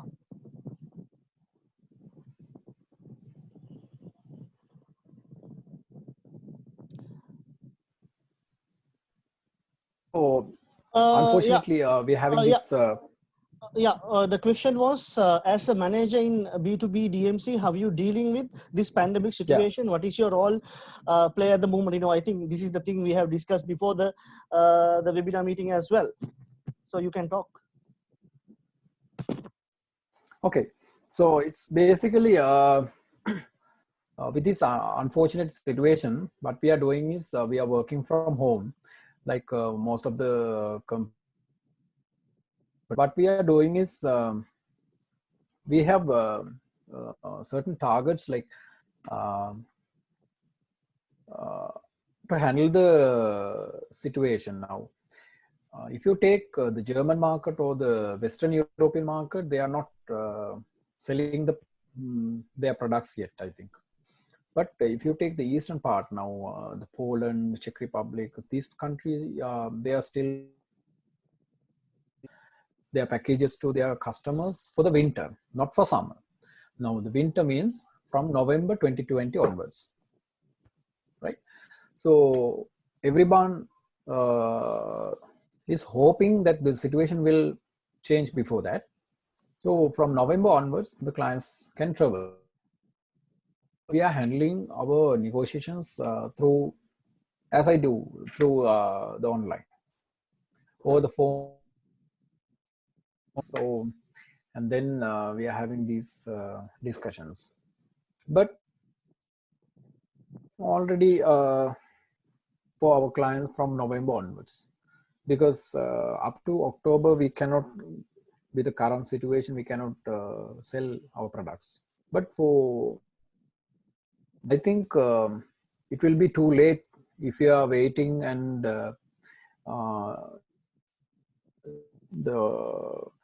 the destination by July, August for us to get the winter bookings. So it's better to now find a way to sell through the tour operators. Yeah, and it's not the last minute. Okay, please go ahead. Oh yeah, and again, Shanika Karunaratna asking it is relevant to the first thing, the first session, the first part of the discussion that we had. She wants to clarify, she wants to know more regarding the taste of hotel in different markets. When it comes to the different segment, different tour operators like Italy, Indians, Asians, Germany and all, what are the tastes of hotels, she asking? What are the differences? Yeah, it's like it differs from the country to country, because if you start from India, the hotel, they look for a 3-star onwards, 3-star, 4-star, 5-star hotels, or sometimes they expect 4-star, 5-star hotels for a lowest price. Yeah. And they are more interested in the cultural and the religious sites. Yeah. And yeah, it's different, because if European clients travel to like Germans or something, then they expect even nowadays Germans, Europeans traveling to a good 3-star hotel. So they also take all 3 categories: 3-star, 4-star, 5-star. But they mostly like the local tradition hotels, not the international brands. When they come to Sri Lanka, I think they love to stay in the local, the traditional hotels. Not much for the international brands, because those hotels can be experienced in some other destination also. But when you come to Sri Lanka, it's creativity, and then we have our own style of service, and it's all about our the right.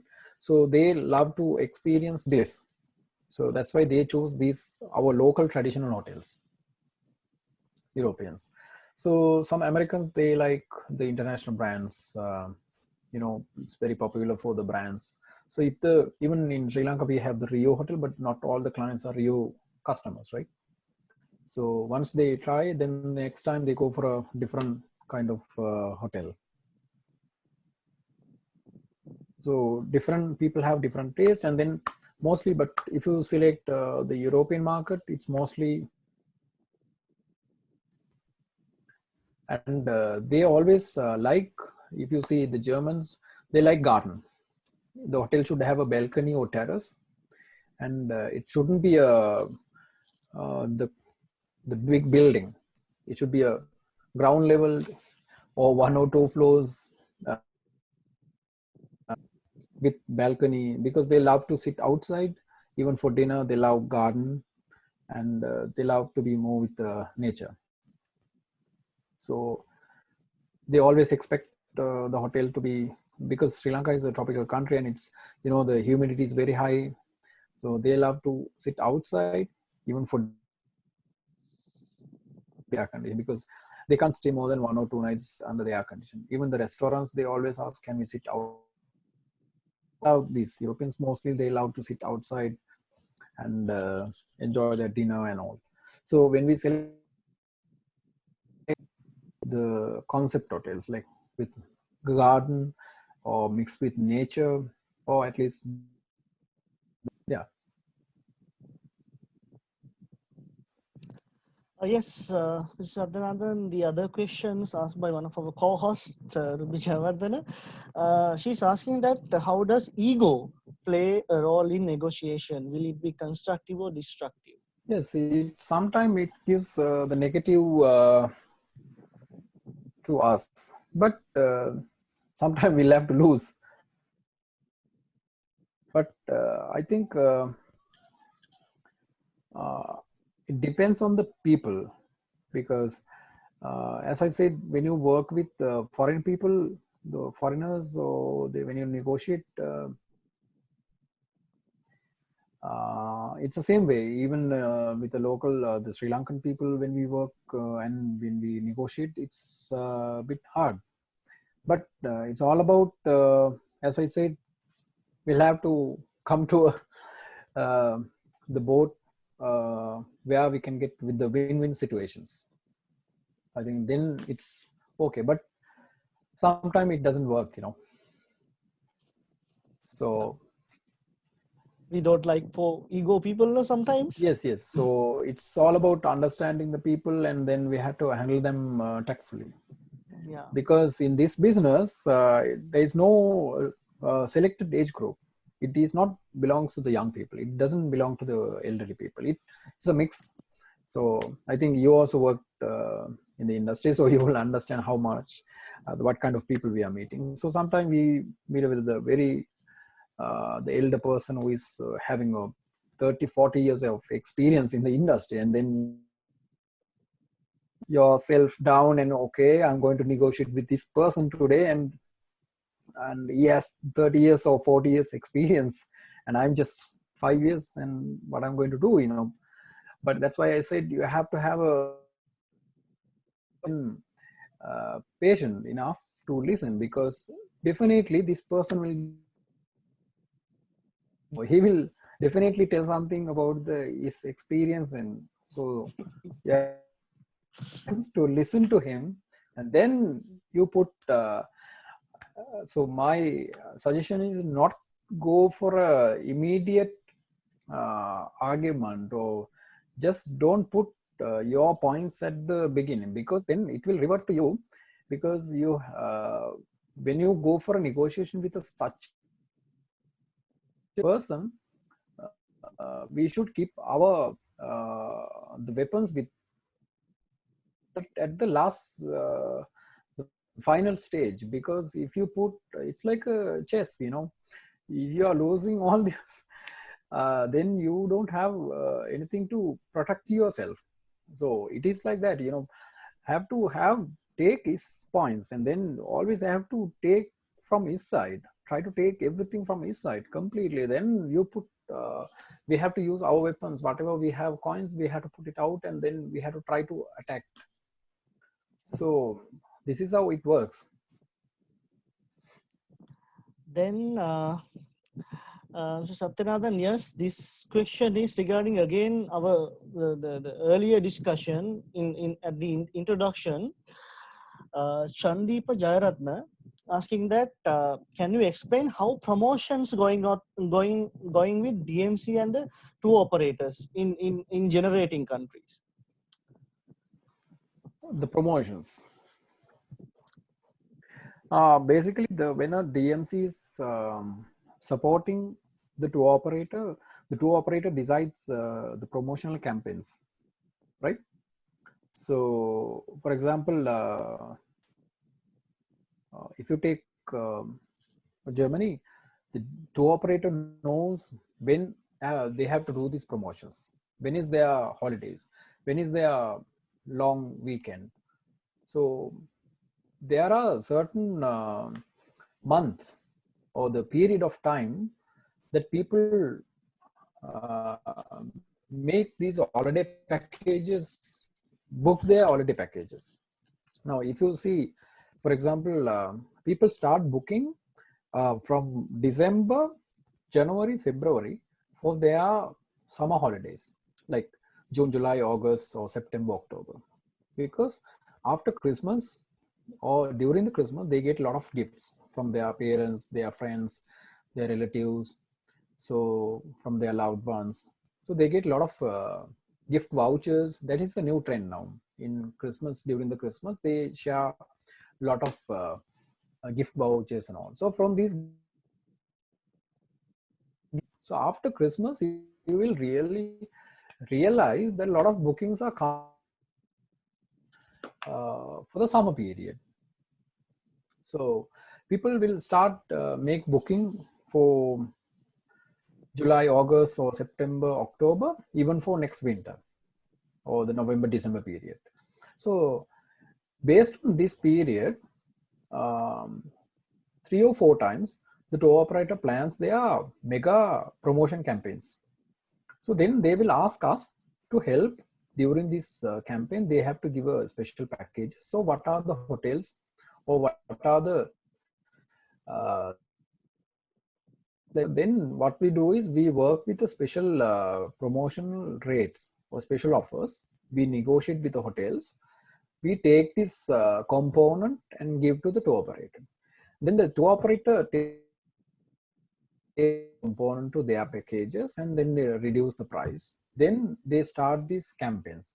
There are trade fairs and they do a lot of online campaigns also. Now, for example, they do these Black Friday is one of the highlight.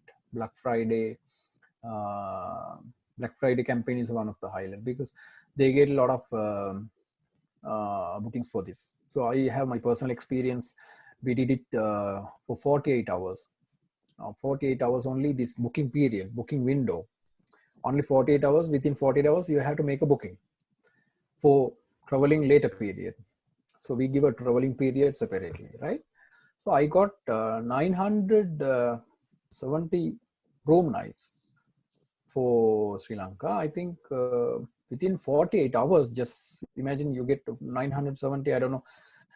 I mean, for me, it's a big amount because 970, sometimes we don't do during the season also now for a hotel. But within 3 hotels, this 970 room nights were sharing.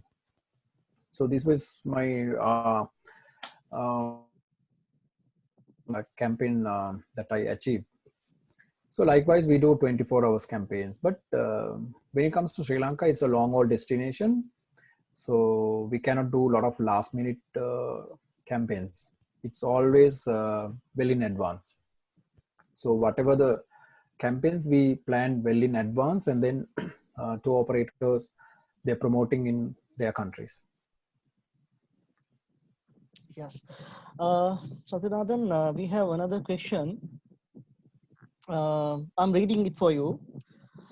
Does the company's brand equity give a considerable advantage in negotiating?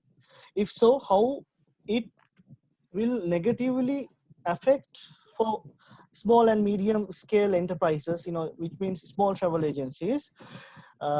Then what technique small travel agencies should arm themselves with, reach an agreement with foreign tour operators? Mr. Sathyanathan, say for example, when it comes to the Aitken Spence Travels, as you said, there's a kind of a more than 30 years partnership with Aitken Spence and the TUI. So she's asking that how this thing is working for the small tour travel agencies, DMGs in the country. Yeah. I mean, I think small. It's based on the hoteliers. They decide what is the price range that they have to give. They don't give based on the travel agent. I think they give based on the countries. Now, if you give for example, hotel, let's say hotel A, the hotel A will give definitely a price range based on the countries. Now, if you give us Indian clients, a lot of Indian clients, then I will give you lowest rate. And then if you are giving a European client, then I will put another $20 on top, right? So based on this country, only they work on the rates, right? And then, of course, there is a advantage, I think, for smaller companies, and because they say, okay, they are growing travel agents, so they might have $2 or $3 less than us, something like this. But when it comes to numbers or the production to the hotels, I think it's mostly goes through the biggest or the largest travel agents. So then sometimes it's sharing in a different way, like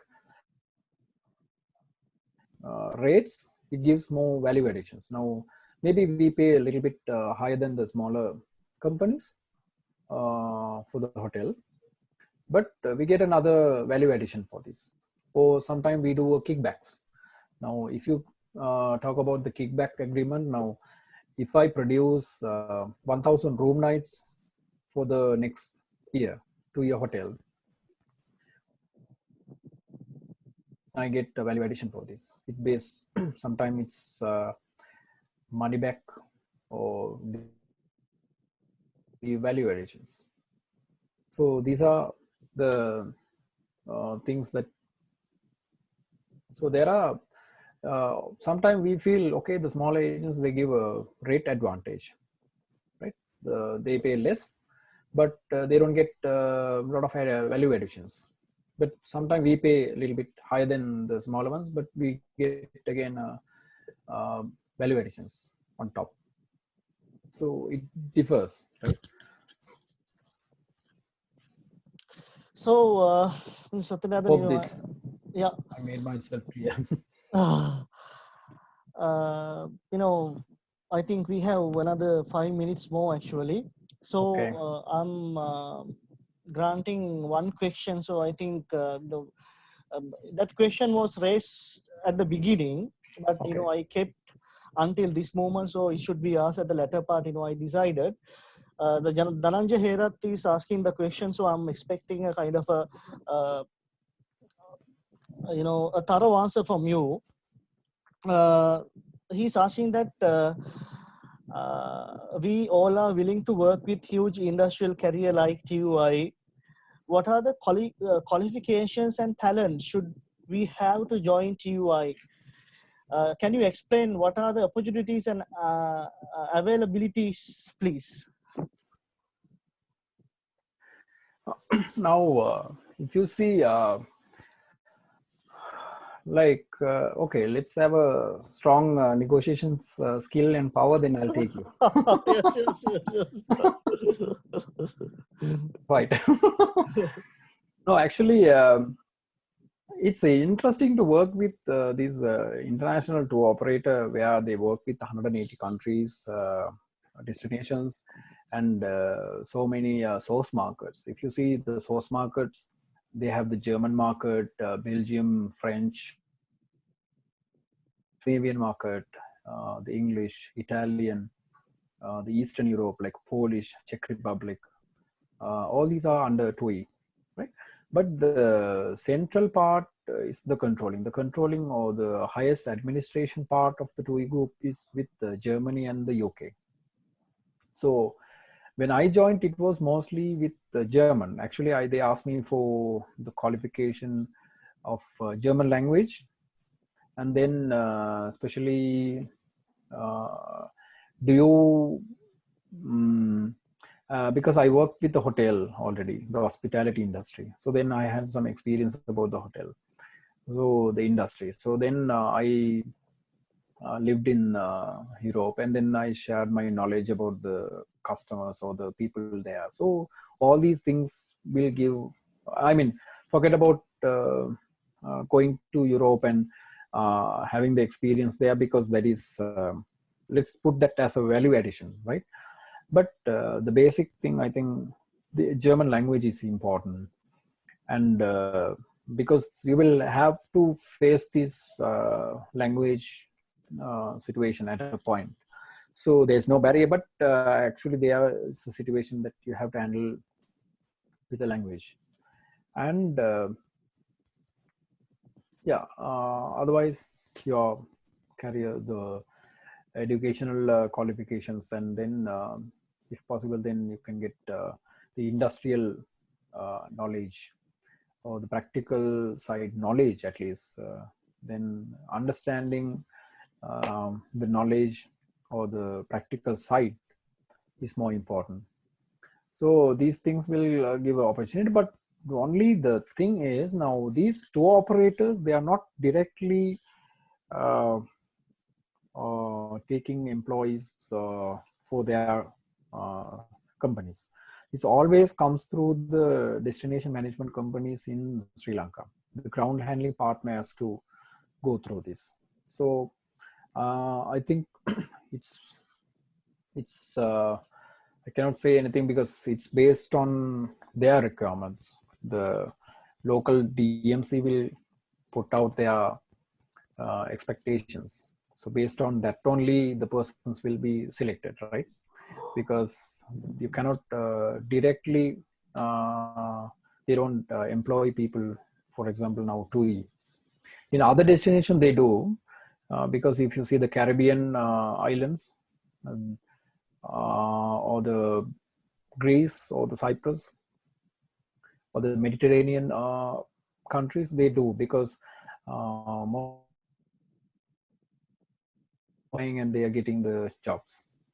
But here I think we have to go through the ground handling companies. And any final thoughts for the newcomers for the industry? I think with my experience, I have supported a lot of people and a lot of people, because as you know, Hiran, I love to help and support a lot of people. Yes. I never give up this helping mm, attitude. So I still do a lot of things. Me through Hiran, um, so that I will be able to support you all if you need any information. But actually, it is difficult to share a lot of information within this 90 minutes, I think, time.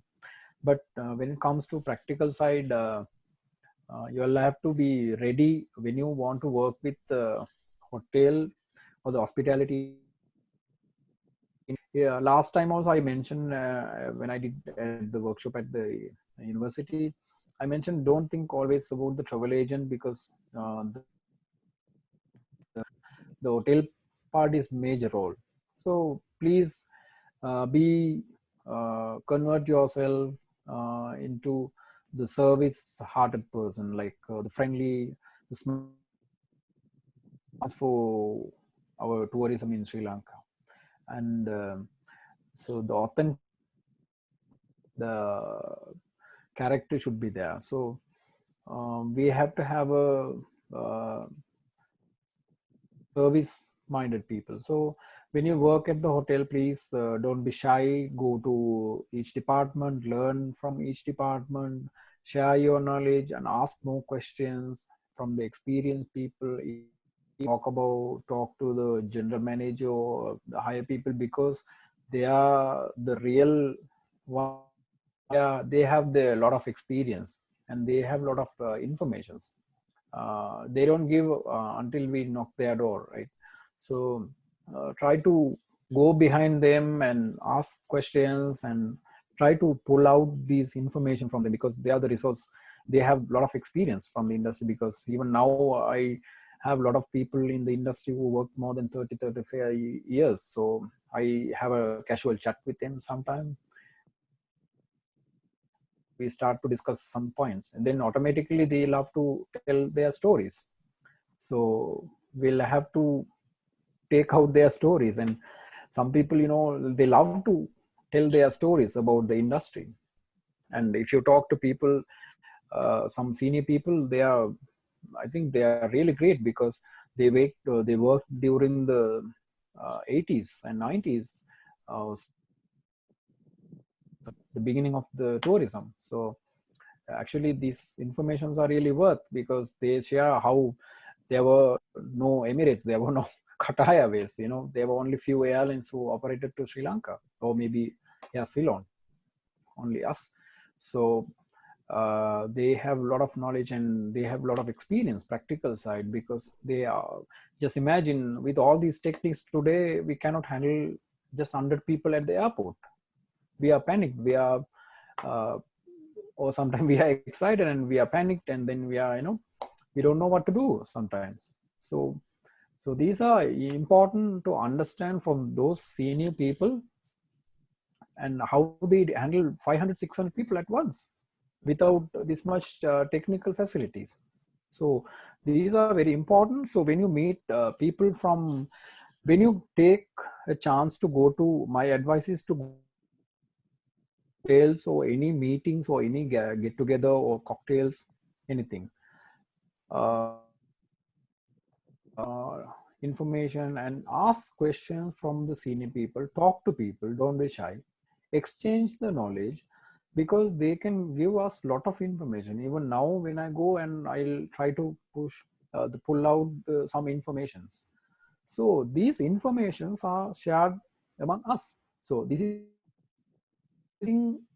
is the reason why I forgot to tell you all something, that the fam tours. Maybe you all have this familiarization tour. The foreigners, they are sending their travel agents to destinations. When they come to Sri Lanka, they spend 1 week time with the local partners, like colleagues, working colleagues. So they go with one bus, in the same bus, they stay in the same hotel, everything. So they start sharing a lot of knowledge. It is good for us.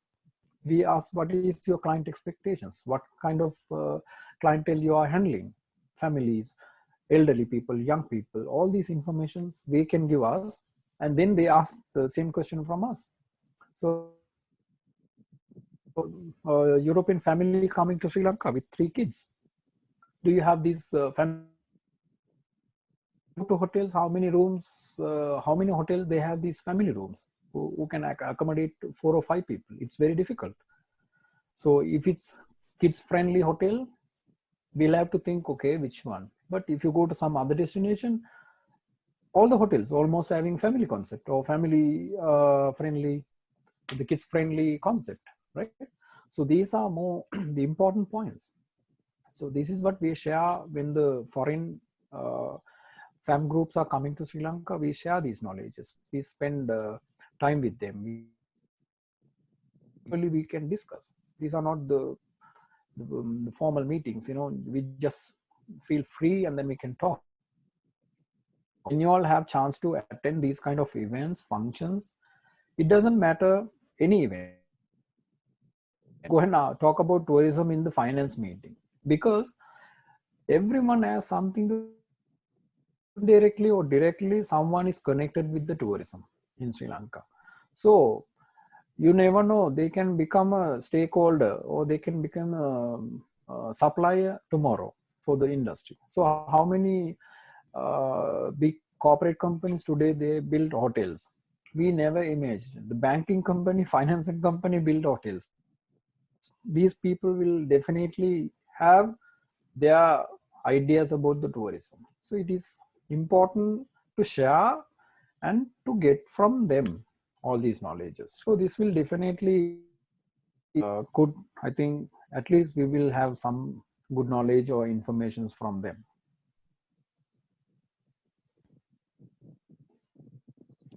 Yeah, thank you very much. So Hiran, what do you think? Yes, what? Sorry, I could get you. Can you hear me now? Yeah. Perfect. Okay. Okay.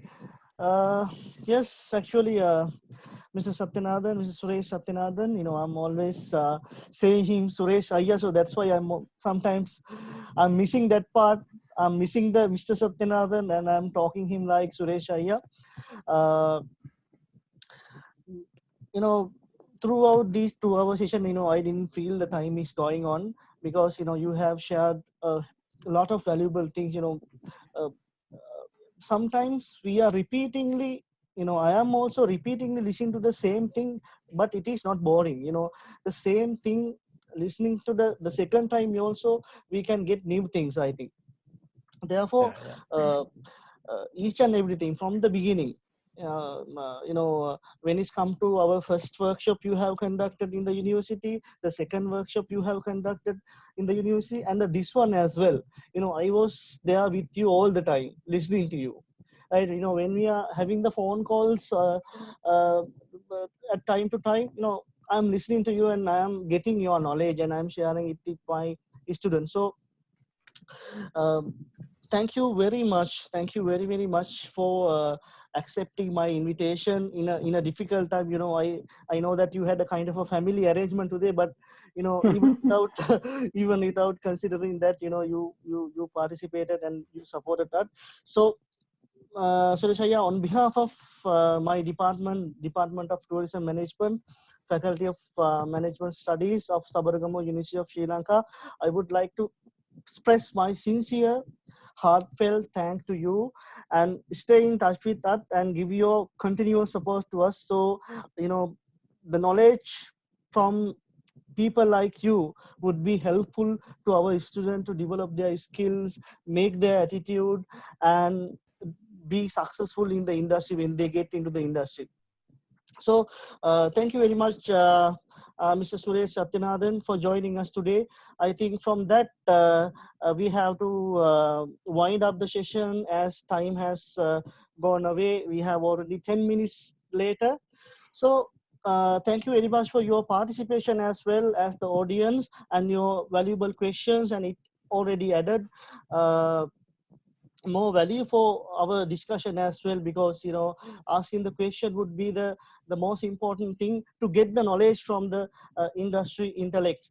So thank you very much, Mr. Suresh, again, and then stay tuned with us in our fourth webinar. It will be conducting on the topic of transforming hospitality spaces to COVID lifestyle, will be conducted by Mr. Prasanna Ludge.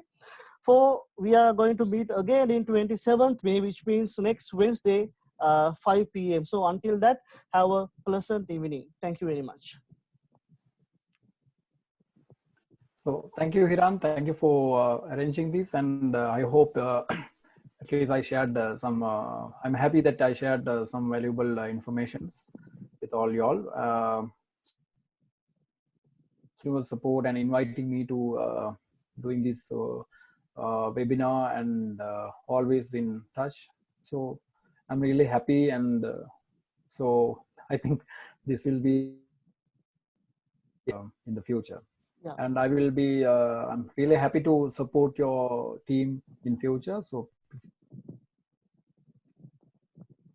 contact and share anything with me. So I wish you all, please stay safe, and let's hope best. Thank you all. Thank you very much. Thank you very much, Rizal. So, see you on next Wednesday. I saw that a lot of hands are raising, but we don't have time, so we have to wind up this session as we have already exceeded the time. So, thank you very much again, Mr. Suresh Sathyanathan, and thank you very much for the participants as well as for your valuable questions. So, thank you very much, and have a nice evening. Good night.